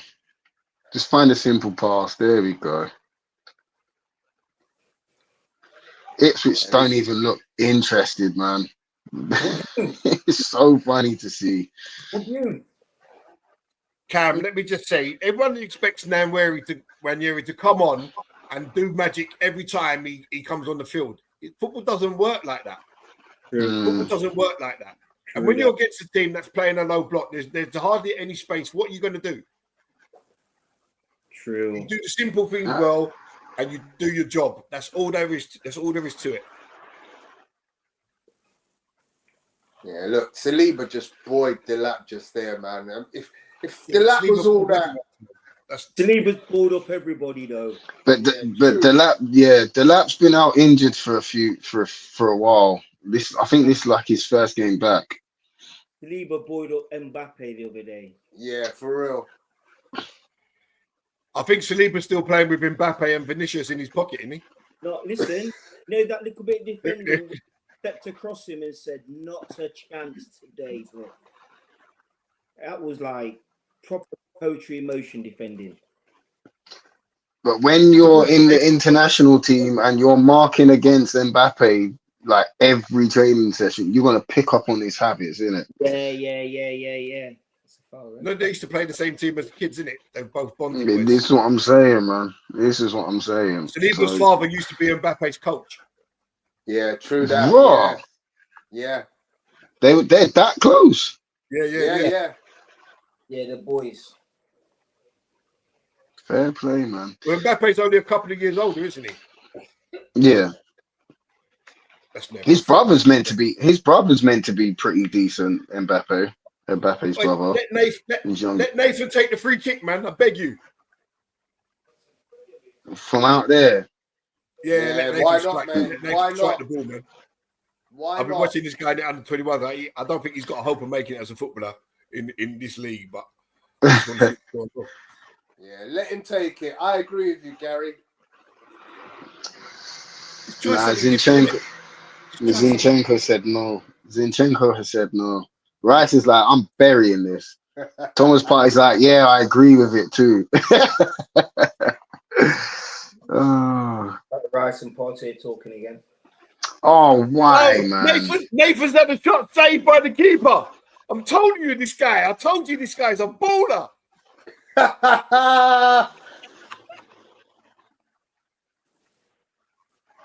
Yeah, Declan Rice is on the bench saying, why am I off the pitch, man? I could have scored from here. Thomas Partey's having a Why they give it to Zinchenko, man? Why? Why would you give it to Zinchenko? You didn't even get over the wall, Zinchenko. Get off the pitch, man. Oh, Odegaard's unlucky not to finish that. Ethan Wanyeri makes it 4, Cam. Stick that in your pipe and smoke that. Yes, sir. He's a moment's player, man. He's a moment's player. Oh, mate.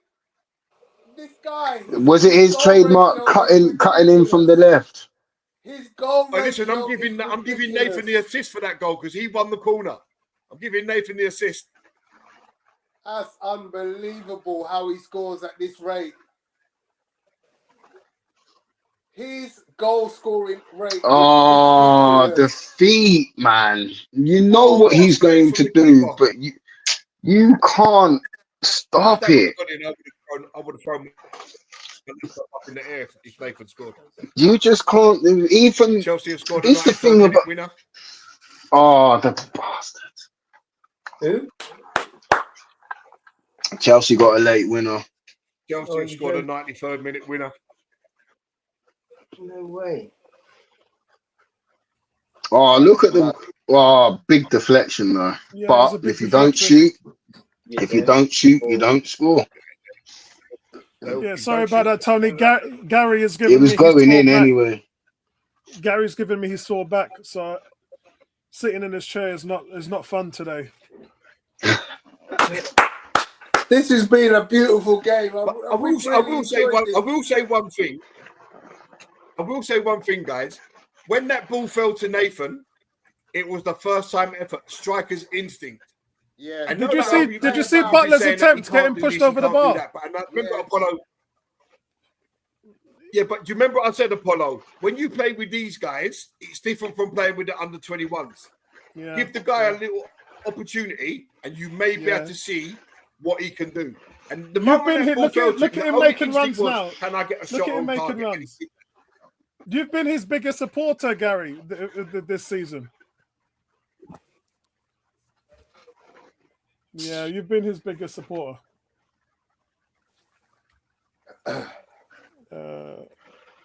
Oh no, bro! That's just since I was 10 years old, bro. Since I was 10 years old, and I've just been able to manage it. That's why. Listen, I feel for Gary, man. You should have seen Gary last week. Oh my God, him back tight. He back tight. He back tight.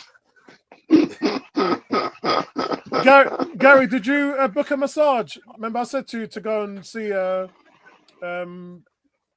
someone who can manipulate all that area. Yeah, you need to go and do that, mate. I'm going to get my boy to walk on my back. Because the tighter your muscles, the harder it is for your blood's oxygen to move around and free up. So, yeah, you need to get some treatment there, bro. 4 minutes added on. It's been a nice day. I don't know who said 4. One more, Arsenal. I said 3-0 and then 5-0 with Tony, but somebody said 4-0. Me and Gary. If we get a penalty now, would you let Nathan take it? Yes, I would. No. I said 4. I would. Yes, Tony. See? Tony's part of the Nathan fan club, mate. Yeah, man. Now give the lad a... Do you know what I mean? And knowing this lot, they'll give it to Sterling before him. But they've already tried that. It didn't work. Way, man. What is it? Penalty? Yeah. No. If there was a penalty. No. We're saying if you got a penalty now, would you let the young kid take it? You know, Odegaard's picking that ball up and taking it himself.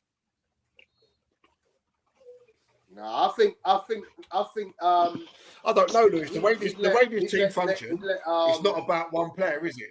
And they could I know. To Sterling or to the young boy. Might as well give it to Raya at this point. Why not? That's not a bad shout. That's a piss take. That's why. Yeah. Like last game of the season, when everything's all said and done, you get a last-minute penalty. Let him have it. Go on, Raya. Step up, son. Camp saying Arteta is definitely a nicer man than he was in his earlier years. Respect, boss.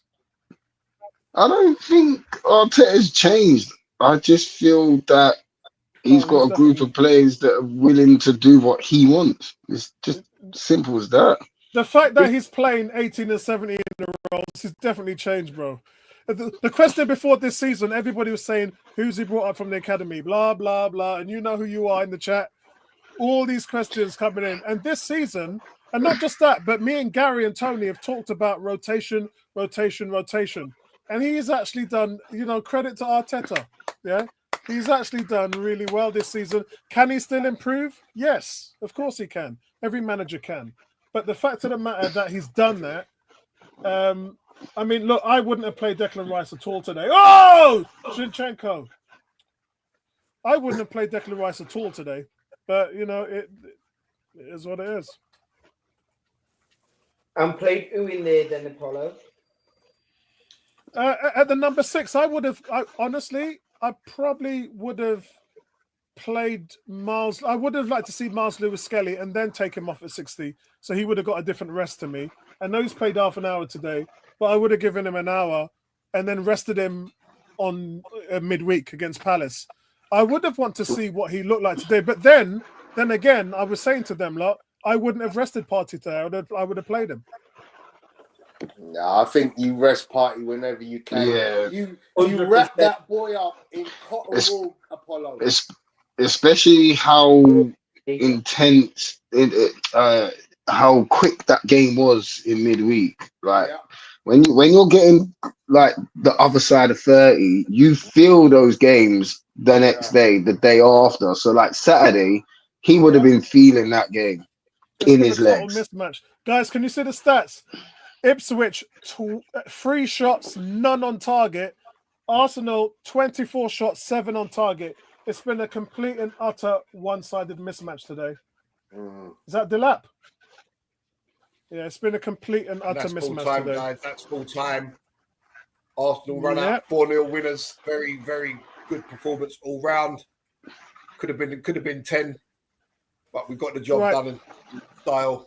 That's another prediction right between me and you, Gary. We're on it. You know our team. Right, Tony, I'll do player ratings. That's 2 in a row. Tony, I'll do player ratings, and you can just hold the conch for a while. True, yeah. With the tipsters. You are the tipsters, man. I definitely need to come to you guys for the next game. So there's a chance I'll be at the game on Wednesday against Crystal Palace. So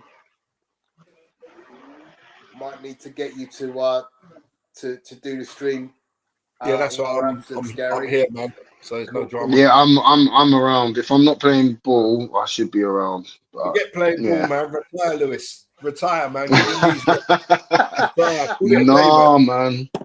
We're still unbeaten in the league, man. We're trying to do the Arsenal Invincibles. Play as long as you can, bro. Play as long as you can. And I'm with that, Mark. Play as long as I physically can. And right now, I can still play. That's the truth, Lewis. So long as you can play, continue to play. I've played bench football. I still box. So let's not, you know what I mean? Step 3 at 41 years old. I'll be back in a couple of minutes, guys. You played at step 3 at 41 years old? Yes, me. All right, fair play to you. Hats off. Yeah. Hats off. Hats off. That is no mean feat at all, man. Respect where respect is due. Yo, but you know what it was? It was the ice baths every Tuesday and Saturday. Yeah. Everyone around me was falling down. I kept going. All that happened is I just kept losing a little yard of pace. Yeah. Yeah. I fully resonate with that because that's what I'm struggling with because I used to be lightning quick. Like literally there was very few players that could keep up with me on the pitch, like at full pace. When I left Forest as a youngster and signed for Grimsby, them lot used to say I could catch pigeons. And then so that was me from there. But then it allowed me to be able to play. I played so many different positions, but when I played as my favourite centre forward, movement was ridiculous. Defenders hate movement, hate quick players as well, hate strong, quick, fast players. They hate it. They hate because it's a long day. It's a long day. Them seasoned pros, all they used to do is just knee me in my thigh.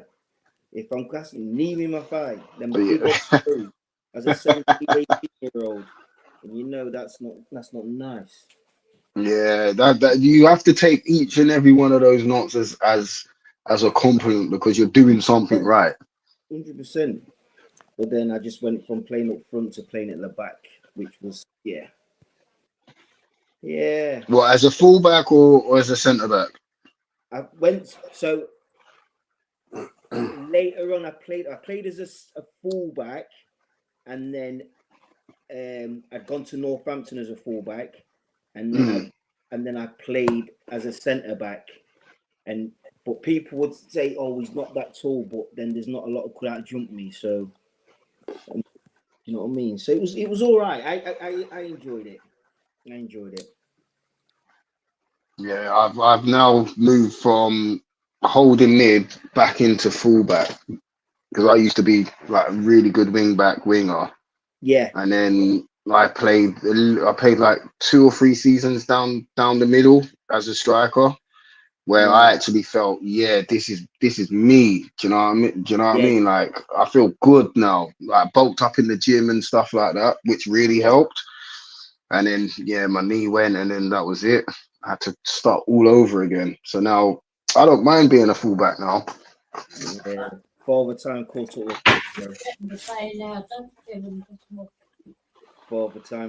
with me. Sure. Right, Tony. Tony, I can put the player ratings up, but I'm going to go and lie down. Have you got it from here? Yeah. We've got it, Apollo. Rest up, my friend. Yeah, I got you. Look at Mikel Moreno, eh? Yeah, that's mad. Fair play to you. And he spent less than half a season up there. Fair play to you. Fair play. Mad. Sometimes people look at stats and stuff and say, "Oh, this, that, and other," but when you actually watch the game and then look at the stats, you just have to doff your hat to him. That's what happens when you're an intelligent player, Lewis. He is indeed. Alexander Morgan Rogers, not Morgan. Alexander Isak and Ireland have only got 3 more goals than he has. Goals and assists. That's frightening. That's crazy. But on top of this, guys, Havertz did get 15 goals, and me and Gary said he would get 20, and if he'd have carried on playing, how many? I think that's the question for Arsenal fans. If Havertz had carried on playing, how many goals do you think he would have ended the season with? What, in all competitions? Yeah. Yeah, easily 20. Easily 20 plus. Easily 20. And a lot of people said he wasn't going to do that. Man. 20 plus, definitely. He would have been on 20 plus if he could finish the easier chances, but beggars can't be choosers sometimes. Right, Tony, I'm going to put my player ratings there, and I'm going to leave you guys. All right, guys, have a good one. Take it easy, Apollo. Gary, I'm just doing the rest up, stats. Apollo. So Hope you take over, yeah? Gary, just carry on. I'll be doing the stats. Yeah. Go on, mate. Sorry, excuse me. Yeah, so thoughts on the game. I thought we was really good in the first half. 2 nice early goals really set us on the way to this victory. Obviously, Ipswich went down to 10 men, which helped us out even more. And after that, there was no threat in the game at all. Good to see players get a rest. Obviously, with the chances we missed, this game could have been anything, guys. You know what I mean? It could have been easy 7-8-0. Saka missed a hat trick. We scored 4. You know, Marino missed a header, which was just about over the bar. You know, so it really could have been 7 or 8-0. We was never in any trouble. Raz not had to make a save in the whole game. Thoroughly professional performance, but more importantly, players got a well-earned rest, and other players got well-deserved minutes.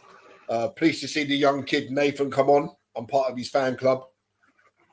Tony's obviously the president of his fan club. I'm just like a member. It's good. It's good to see the young kid get a chance, and he almost capped it with a debut goal, bringing a good save from the keeper. But all in all, very pleased with the performance. Let's hope that Saka is not injury is not a serious one, and we go again against Palace during the week, full of confidence. Lewis, what did you make of it? It was a really, really, really good display, especially after coming off the back of a very, very tough game against Real Madrid. You know, sometimes when you come into these games, you can get very complacent. You know, you're not at the races, but Arsenal took charge from minute 1 to minute 90. It was no surprise that the Ipswich player got sent off because Saka absolutely gave him a torrid time. The goals were expertly taken. It was just what you need, you know, to keep building on. Quickly there, Lewis. They talk about this Leif Davis like he's like the next big thing at left back, and there's clubs that are going to be queuing up for his future. But I don't really see anything in his game that tells me that he's going to be a proper player. Yeah, neither did I. But that's how good Bukayo Saka actually is as a right winger, right mid, whatever you want to call it, as right forward. He can glide in, he can drop the shoulder, he can pop and play, he can go down the outside, he can go down the inside, and it's all with quality. It's a shame that he didn't get his goal today, but you can see that Saka's building to do something really special in the next few games. Like, he's really on the edge, and it's really nice to have him back. Odegaard's gone back to, you know, popping and playing. Just needs a goal. Moreno was brilliant today. Trossard really good in the false 9 position. There's not much you can argue with. Clean sheet and 4 goals and 3 more points towards securing second place is what you want. So just before we go to Mark, a couple of stats on the door. Arsenal had 74.7% possession, total domination of the game. Arsenal's overall XG was 2.72 compared to Ipswich's 0.21. Ipswich 4 shots compared to Arsenal's 24. Arsenal 7 shots on target, Ipswich none. Touches inside the box. Ipswich had 5 touches inside our box compared to Arsenal's 71 inside theirs. Total passes, Ipswich 252. Arsenal a massive 743 passes. Accurate passes 200 for Ipswich. And look at that accuracy from Arsenal. Out of 743 total passes, we had 675 accurate passes. Passes backwards, Ipswich 42. Arsenal 105. Forward passes, Ipswich 102, Arsenal 165. So again, the stats bear up to the fact that it was total domination from the outset. Arsenal with 7 shots on target, 8 shots off target, and 9 shots blocked. Ipswich had 2 shots blocked and 2 shots off of target. So again, the stats just bearing the fruit that it was total domination from Arsenal from start to finish. And I don't personally think it would have been any different against 11. Mikel Merino in tonight's win over Ipswich played 57 minutes, had 1 assist, 11 out of 16 accurate passes, 1 chance created, 4 out of 6 tackles, 1, 7 out of 11 ground duels, 1, and 3 out of 6 aerial duels, 1, and he got a rating of 7.8. So a very good performance from him. We take that off the screen time. We'll go to Mark and get his thoughts on the game. Oh, Mark's not there.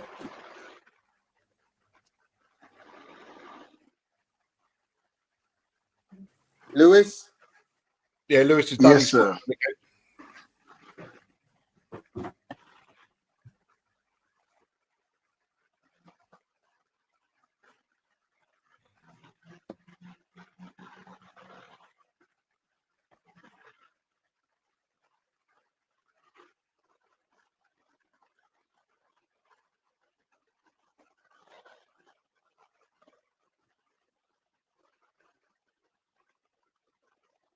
Also, just a key point from today, that win takes us 7 points clear of third place, which is Newcastle. They've got 59 points. We have 66. So with 5 games left to play, we're basically 6 points away from securing second place. And if Liverpool were to slip, obviously they have Leicester today, but then they've got Spurs, Chelsea and Arsenal still to play. I can't obviously see it happening, but you never know. So important to Sometimes go unbeaten for the rest of the season here. sometimes you need to be within a puncher's chance, don't you? Sorry, Gary. No, that's it, mate. I totally agree. You know, if they were to listen, Spurs obviously are going to roll over and have their tummies tiggled because they don't want Arsenal gaining any ground. But you never know in football. We've seen it happen before, so anything's possible. But all in all, we're guaranteed to get second if we keep on this course, which obviously means that little bit of extra prize money, all going towards the summer spending spree. Yeah, Chelsea are obviously battling for Champions League, so every game to them is an important one. So they've still got something to play for. Forest can get back into Champions League places if they win their game in hand. So it's all still to play for in that, you know, places 3, 4, and 5. I would say 4, 5, 6, and 7, because you know that was a very big win for Villa. Because we get 5 places for Champions League, it's tightening up there now. Any one of those teams can literally qualify for Champions League outright. When you look at it. Good point, mate. Good point.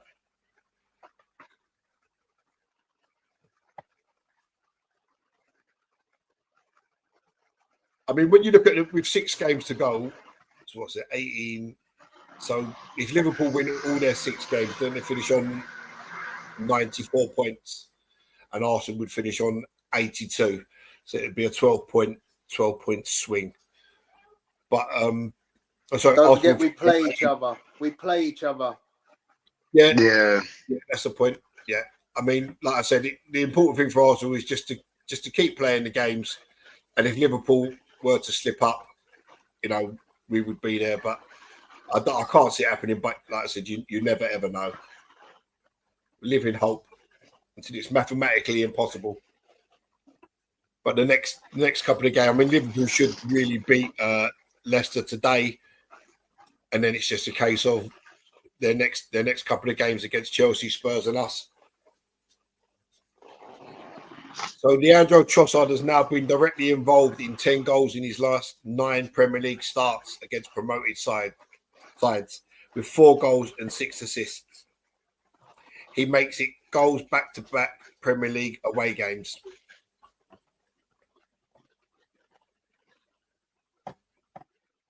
Apollo saying that the race for 13th place is absolutely insane. Just 2 points from clubs. So with that Wolves win, Tottenham are now down to 16th. United lost as well. Yeah, I mean, the funny thing is, I mean, Tottenham and West Ham, Wolves and United are all lucky that there's been 3 teams that have been absolutely turned this season, because Southampton, Leicester have offered nothing. Ipswich are flattered to deceive, and they've done better than the previous 2 I mentioned. But normally, there's normally a club that's literally 3 or 4 points from saving themselves. But, you know, these 3 teams have basically had no hope for the whole of the season. You know, normally it's a little bit tighter down the bottom there. There's 15 points separating West Ham from Ipswich in 18th and 17th. So them teams are just lucky that one of them teams ain't on 30 odd points, because then it would really be squeaky bum time for them. But then, like Apollo was saying about the money situation for the clubs, it just goes to show you that those teams that you mentioned, like United, West Ham, Tottenham, they've all spent enough and big amounts of money not to drop. The 3 that have come up, like Leicester, a yo-yo team.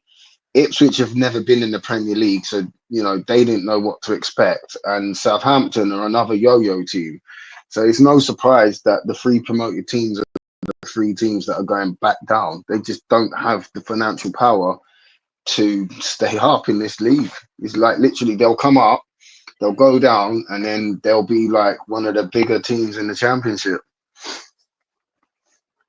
I was thinking, you know what it is as well, Lewis? I mean, the teams that get promoted, they come up and, you know, they're like, they always, we're going to play the same way. We're going to do this. We're going to do that. But in all reality, they're just not good enough. You know, they're just not good enough. I mean, Southampton were in a few games this season were winning, and they just trying to play out from the back, making the same mistakes, getting caught. And you just think at some point you've got to look at it for what it is. You know, you have to adjust the way that you're playing, because you're not good enough to play that way. And that's why they've gone down with such a poor record. I mean, they just about equal Derby's worst points tally of 11 with a few games left to play. They might actually beat it. They might do, yeah. I mean, but they've got a chance. You know, come up and give yourselves a fighting chance by just, if you're winning 1-0, you know, get behind the ball, don't do anything silly, just literally try and hold out and try and score a goal on the break. You don't have to play football all the time, because if you're not good enough, you're going to get found out in this league. Very, very true, Gary. Very true. But sometimes you want to stick to your identity no matter what. And sometimes that can be, like you said, it's your biggest hindrance, because you need to adapt. Yeah, you've got to adapt to this Premier League. I mean, look at us. You know, we keep complaining about us playing against a mid-low block, and we have the same problem every time we play against a mid-low block. We haven't adapted in that sense, but anybody that comes at us, we've got their number. So it's just a huge learning curve for everyone in the league. You know, I think Southampton also made the mistake of sticking with that Russell Martin for far too long. And then you bring someone else in hoping that what's he going to change? It's going to take him a while to get in and know all these players and stuff like that. You know, it really have been a joke season for these clubs. So Apollo is saying Ethan now has 9 goals this season. Can he get into double figures? That would be great in his breakthrough season if he could end up with 10 goals. And I think he's got about 3 or 4 assists, has he not? In all competitions. So that would be a great little record for the young man. I'm going to back Nathan to hit double figures in the next 5 games that we've got left. So I think he's going to get a start and probably score 10 in one game. So Tony's put a picture there of the Santiago Bernabeu filled with rice after they've taken the lid off. Excellent picture, Tony. Excellent picture. Them other stats that you put up just previous, Tone, about the passes and stuff like that, do you want to read them out? Because I ain't got my glasses and I don't know where they are, to be honest, and I can't see them. I'm not going to lie. Or if Lewis can see them, he can read them out. No, my battery's going to die. So I can't see them. Let me go with that, guys. So basically, we got the match stats here for the game. So we got Ben White, 1 shot, none on target, 3 key passes, 88.5% pass accuracy. Total touches 110. So Ben White with a very, very instrumental part of the game because only Martin Odegaard had more touches in the game. Obviously, one of the considerations is he played the full 90, whereas 5 other players didn't get the full 90. But, I thought that was a decent performance from Ben White. 88%. I think it was important for Ben White to get a good 90 minutes under his belt as well. Absolutely, Gary. I thought, you know what, he's going to have to play a part in the rest of this season. So, yeah, a very good outing from Ben. William Saliba, 3rd with 105 touches, 99% pass accuracy, 1 aerial duel, 1. Obviously, he didn't have anything really to do defensively. But, that pass accuracy is superb. Jakub Kivior, 81 touches, 1 aerial duel, 1, 94% accuracy. Another solid performance from Kivior. Again, yeah, absolutely. Alexander Zinchenko, 2 shots, none on target, 1 key pass, 94% pass accuracy, 99 touches. I thought he could have been a little bit more instrumental in the game, but he did get an assist. Martin Odegaard, 3 shots, 2 on target, 5 key passes. Look, he's very much trying stuff, but it doesn't always work. But he's got to keep trying and he's got to keep doing what he's doing. 90% pass accuracy, 115 touches. Most of the game was for anyone. He gets an assist and he hit the post.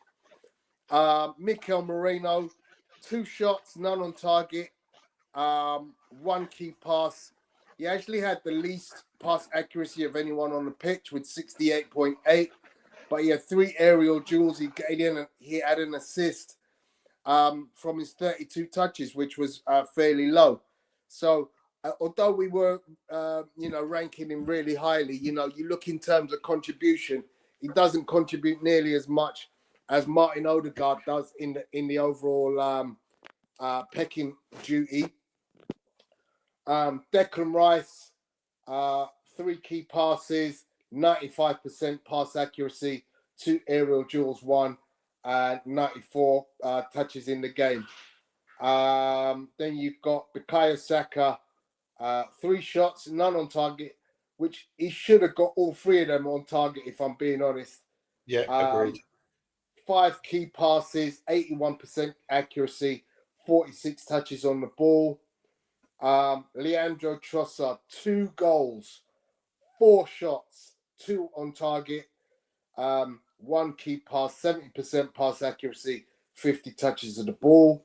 And lastly, without but not least, Gabriel Martinelli, 5 shots, 1 on target, 1 goal, 85% pass accuracy, 41 touches on the ball. So, have we got stats there, Tony? Have we got stats there for Nathan? Why is he not on the list? I could do, Gary. I think it's important for Nathan to be on the list.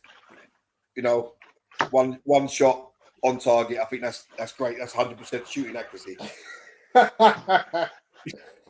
Let's get hold of the lads. And again, I mean, just touching on Odegaard there. I mean, 5 key passes in the match, and then there's people in the chat saying he doesn't do this and he doesn't do that. I think the thing for me with Odegaard is he's got to just keep it a little bit more simple. Instead of trying the hardest pass on the pitch, play the simplest one. Yeah. Because that's what Marino does, right? Marino's not this flash character that wants to hit the 60-yard crossfield ball. He'll just take the touch and it will be slide rule. Simplest pass, opens up the defense, and he's creating assists.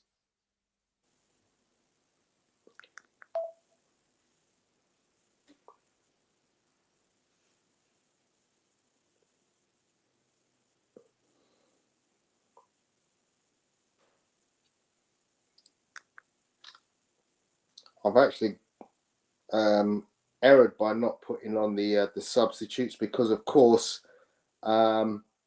you've got a key contribution here from Ethan and Weary.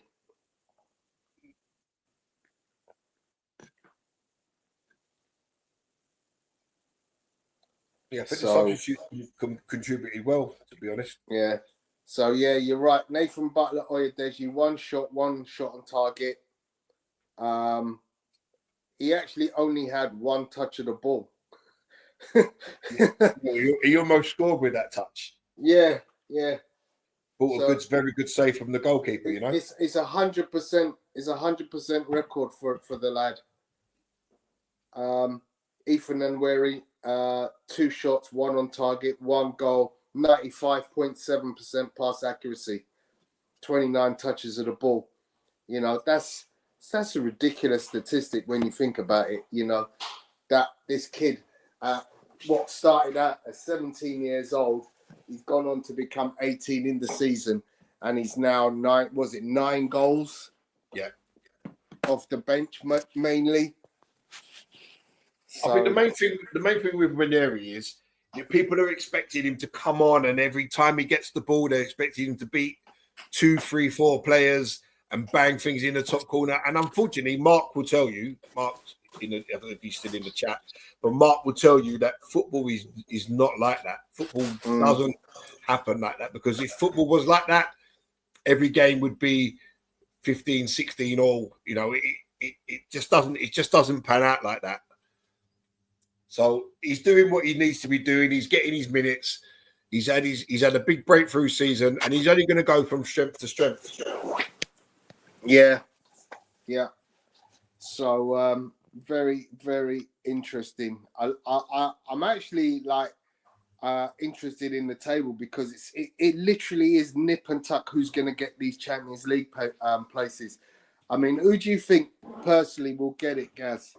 I think it will be Newcastle, City, and I've got a feeling that Forest are going to nick the other one. I think Forest will come good again. Forest or Villa. I think Chelsea are 2 hit and miss. And with 5 games to go, they could easily lose all 5, or they could draw 4 and win 1. I think Forest are very solid defensively, and Villa are a bit like Chelsea. They're very hit and miss. So I'm going to say Nottingham Forest. Yeah, I think they'll sneak into 5th, and they've got a game in hand. So if they win that game, they're in. They go back up to 3rd anyway. Yeah, I mean, you know, that's a really a tough race for the top 5 places. You know, obviously you've got at least 1, 2, 3, 4, 5 teams battling it out for those last 3 places. I think Arsenal should be all right with 1 or 2 more wins. And it's not only that. I think you have to look at it from the point of view that if they qualify for the Champions League, obviously we've seen this season that with the new format, it's a lot tougher because there's more games to play, which means you have to go to your squad more, you know. And I think certain the teams like Newcastle will struggle with that. Forest would struggle with that. Villa would struggle with that, as we've seen their league form has not been so great off the back of the Champions League because it's an unknown for them.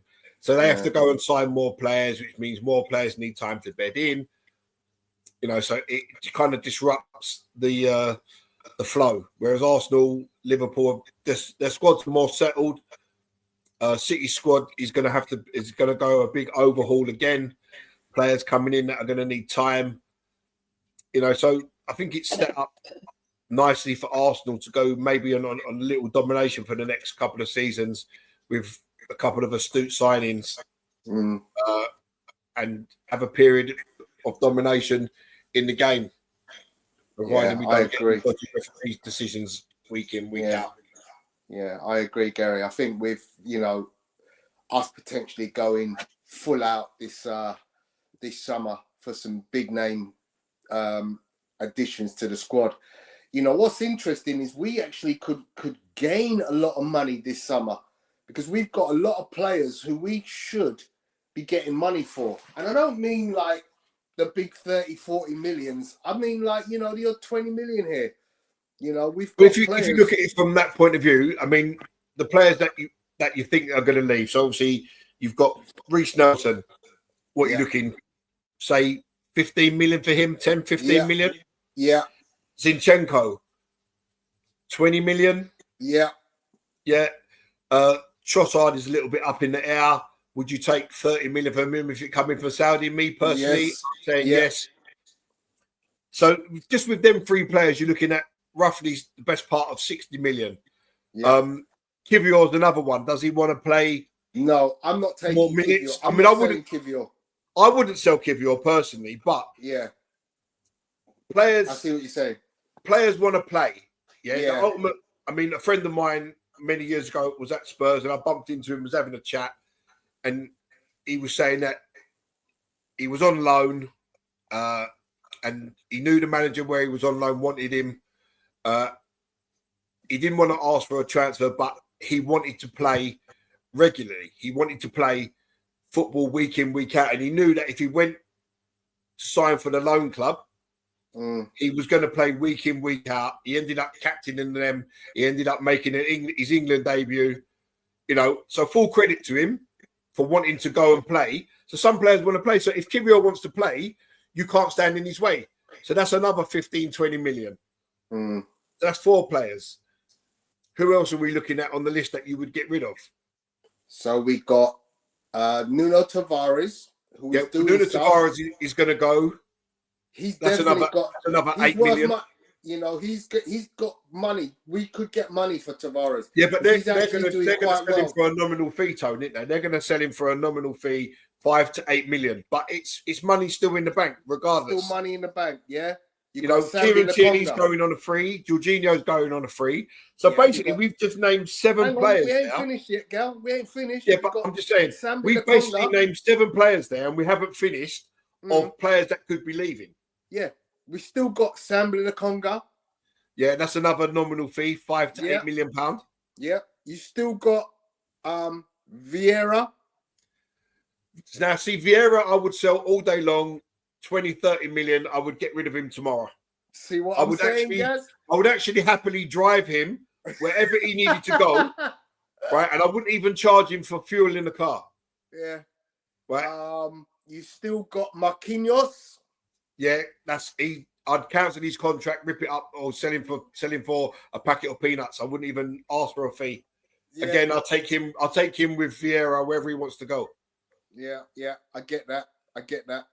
So, you know, all those players you should be looking at good 90 million there. That's it. That's like 90 million. So but the only thing is, I mean, obviously with Vieira, Tavares, Lokonga, they're not currently part of this first team. No. But the other players are. So if you're talking, I mean, we basically named something like 10 players there, 9 or 10 players. So the 3 players that are not currently part of the team, but the other 6 are part of the squad. Yeah. It means that if you're getting rid of these 6 players, you've got to replace what you lose. We can't afford to leave ourselves short again 2 seasons running. There's not anybody coming up from the under 21s that I can see that is going to fill the roles of these 6 players. So you're looking at signing a striker, a winger, a midfielder to replace Partey. Then you've got to replace Jorginho, or you've got to sign another left back and put Miles Lewis Skelly. So it's a massive, whichever way you look at it, it's a massive summer for Arsenal in the transfer market, and it's one that they have to get 100% right. There is no room for error. Yeah, I get that. You know, guys like Partey, I would keep Thomas Partey. That goes without question. I'm not too sure about Zubimendi. He seems a player that doesn't know what he wants to do. You know, are you gonna sign him? Is he gonna get homesick after 3 hours and want to leave? You know, and if he's not comfortable, is he going to give his all? And I just think it's a massive risk to try and sign a player like that. I mean, and on the wing slot, my preference would be Semenyo over Nico Williams. I mean, I actually watched Antoine Semenyo yesterday live because I was at Crystal Palace against Bournemouth. Didn't really light up the game the way I thought he would, especially bearing in mind that Bournemouth had one player extra and couldn't break down a resolute Crystal Palace defence. Yeah, but if you look at Semenyo though, Tony, he plays left or right. Yeah. So you got cover for either wing. Yeah. He's had the most shots in the Premier League with 130.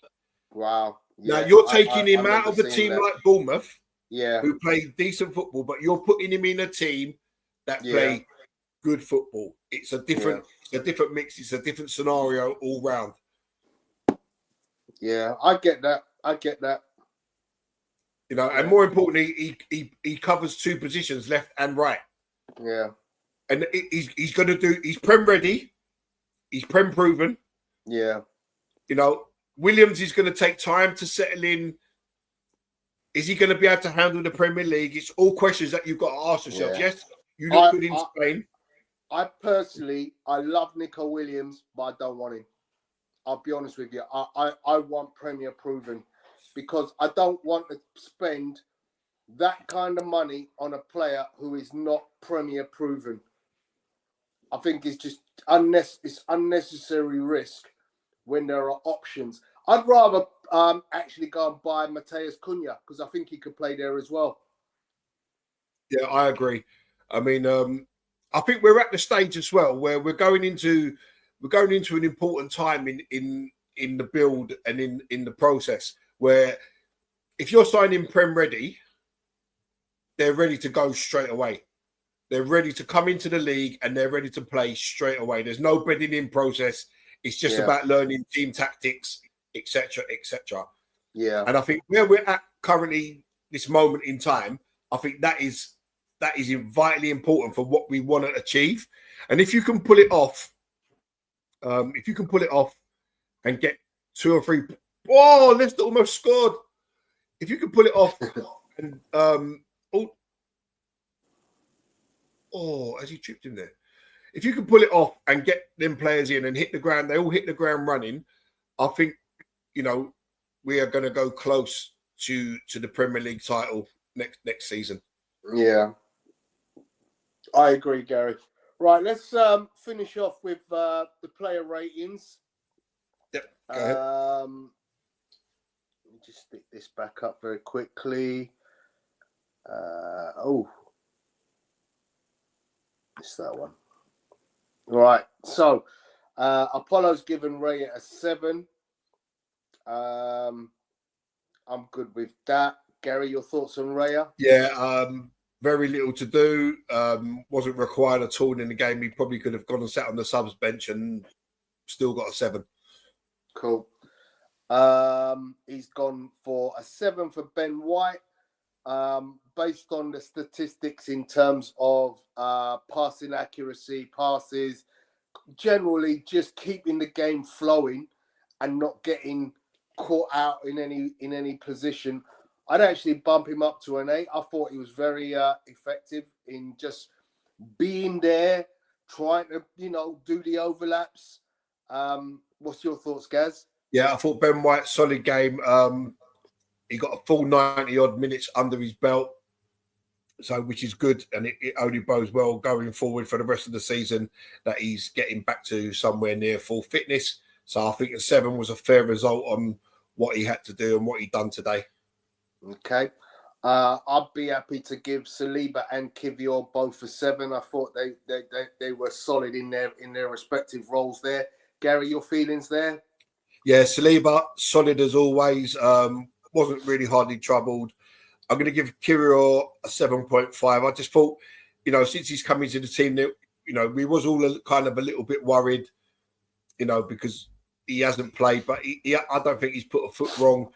I think I'm not sure if it was the first or second goal where he actually stepped in on the edge of the box to break up the attack and we went down the other end and a few seconds later we've scored.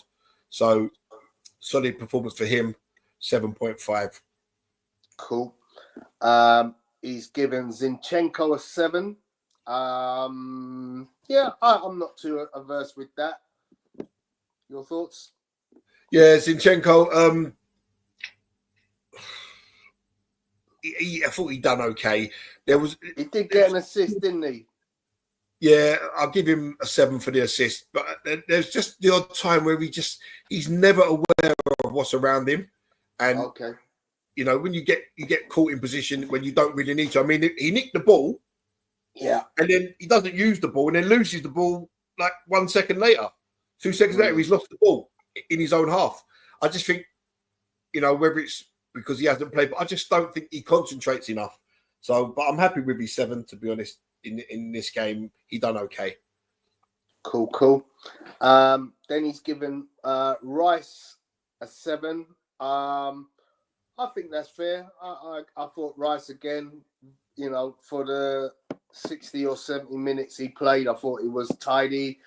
An absolute colossal just in front of the back four. Of course, he had Zinchenko coming up in the inverted, helping him out. And then, of course, when Ipswich had their man sent off, he was able to push on a little bit more. So 7, I thought, was fair. Gaz? Yeah, agree with you. I think another really good performance from Declan Rice. In that 6, he just makes tackles and he breaks up stuff, and it's what he's used to. So, you know, he's still in that stage of learning the other side of his game. And, it's another solid performance for him. I'm actually going to give him an 8. I thought he was really good in the 60 or 70 minutes that he played. Okay. So this is where I'm going to make a slight change, where I'll be interested in your view on this one, Gary. I think Marino looked great to a point and obviously gets a great assist for the Saka goal. But I think Odegaard overall had the more adventurous and more telling game. So I'm going to give Odegaard an 8.5. I'm going to give Marino a 7.5. Oh, let's do a bit of the post. So I'm going to give. I thought Marino had a really, really good game. He's showing football intelligence. You know, which means he steps into situations and he reads the situation as the time is going on. So, what a save! Liverpool almost scored.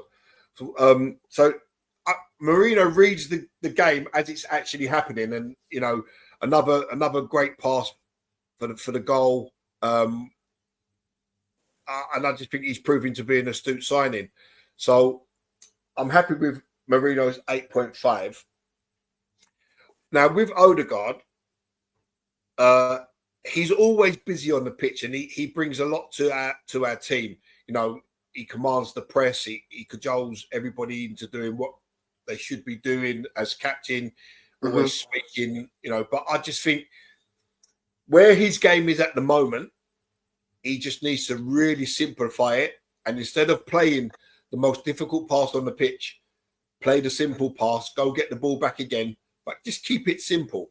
And I think if he does that, I think the goals will come and the assists will come. So I'm going to give Odegaard a 7.5. I thought he was instrumental in everything that we do, like he always is. We missed him for the 10 weeks he was out. But I just think simplify your game. And once you do the simple stuff, the difficult stuff all comes off the back of that. Okay, that's fair. Saka, 7.5, got his goal. Should really have had a hat-trick, if we're being honest. Finishing was not his forte today. But I'm happy with the 7.5. Your thoughts, Gaz? Yeah, so I'm going to give Saka a 6. Okay. Reason being, he's had 3 really good chances.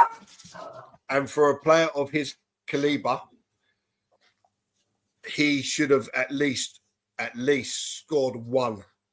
And, you know, for him, they wasn't hard chances. But he was instrumental. But I just think his finishing really let him down today. So I have to mark him down for his finishing, not for anything else. So Actually, I'm going to give him a 6.5. I'm going to take 1 mark off him. I'm going to be generous, not 1.5, just 1. So 6.5 for Saka. Let's hope that he's not too badly injured. Good. Yeah, we did see him limping at the end of the game. So, yeah, we definitely need him to be. I mean, he gets. I think you probably rest him in the next game against Crystal Palace, and you play Nweri, just so you give Saka a good rest before that return game or the first game against Paris Saint-Germain. And then we've got Martinelli gets 6.5. I thought I'd probably bump Martinelli up to a 7. I'm going to give Martinelli a 6. I can't, off the top of my head, actually remember him doing anything of note in the game. He does score a goal, though. He does score a goal, don't forget. Yeah, he scores a goal. He's in the right place to score a goal. He was finally playing inside the post, like I've been saying all season. But there's times when, he goes out on his left foot. He's about to shoot. The defender's put in the slide tackle. When you see that defender putting in the slide tackle, that's the time when you chop back onto your right. The defender sold himself. You've got a free shot of goal on your strong foot. But he just doesn't. It's like he just doesn't see maybe what he should be doing. So, and if he improves that, I think without a shadow of a doubt, he would be 20 goals a season like he was previously. It's just something that he just kind of needs to improve in his game. So I'm going to give him a 6.5. I'll bump him up to a 6.5. Yeah, I'll give him a 7. I'm just looking at the goal, the who scored stats here. 5 shots, 1 on target, 1 goal, 41 touches, 1 aerial duel, 85.7% pass accuracy. I think he deserves a 7. So we'll move on to the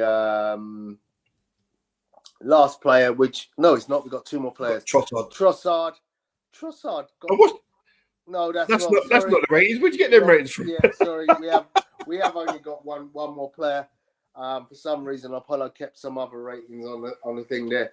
Trossard, Apollo's giving him a 9. 2 goal contribution.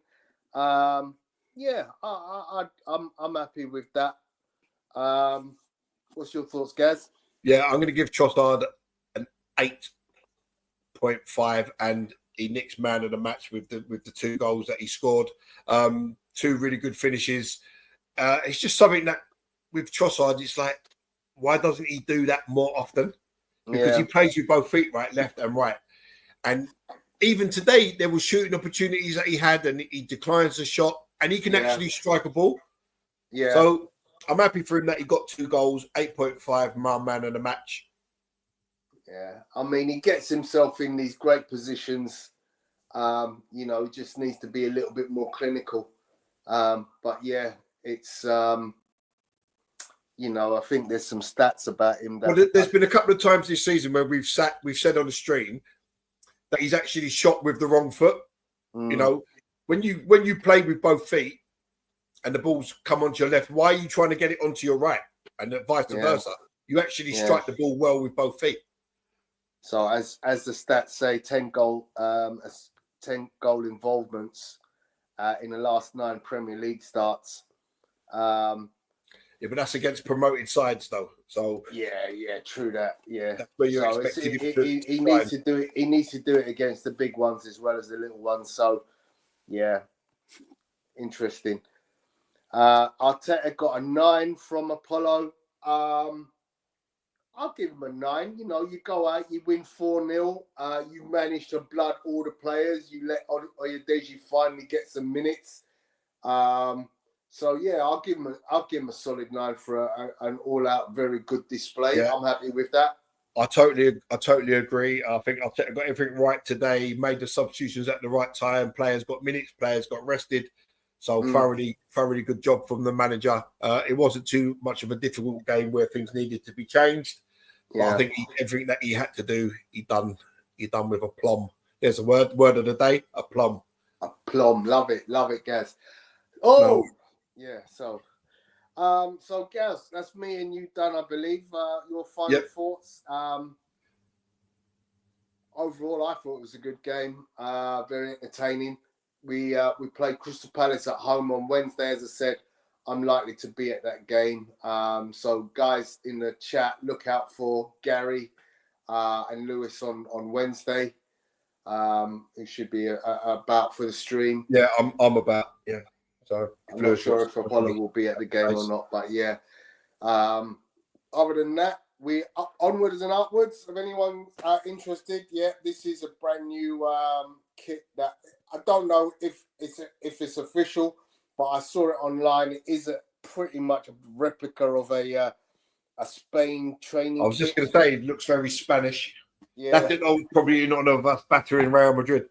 Yeah, if you look very closely, it's got little guns, cannons on the actual material. It's fairly nice, very lightweight. Picked it up online, very nice. So it's very nice, very suave, Tony. Very suave. Thank you. So I think it's one. I think it's one that you could have made yourself being a tailor. Been on the old sewing machine.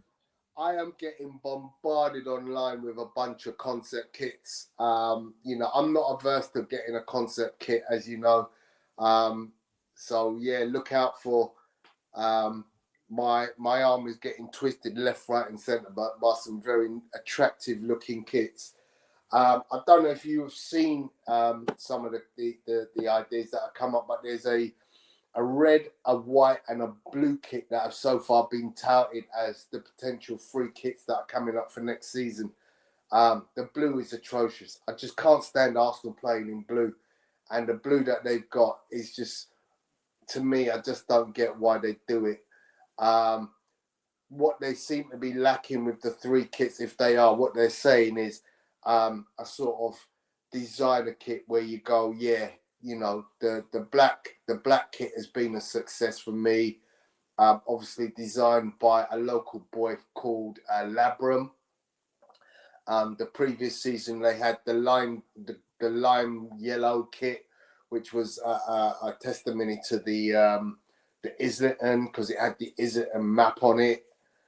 And of course, the season before that, they couldn't go wrong because they had that black kit, which was phenomenal. Yeah, I think the last two have been really, really good. Yeah.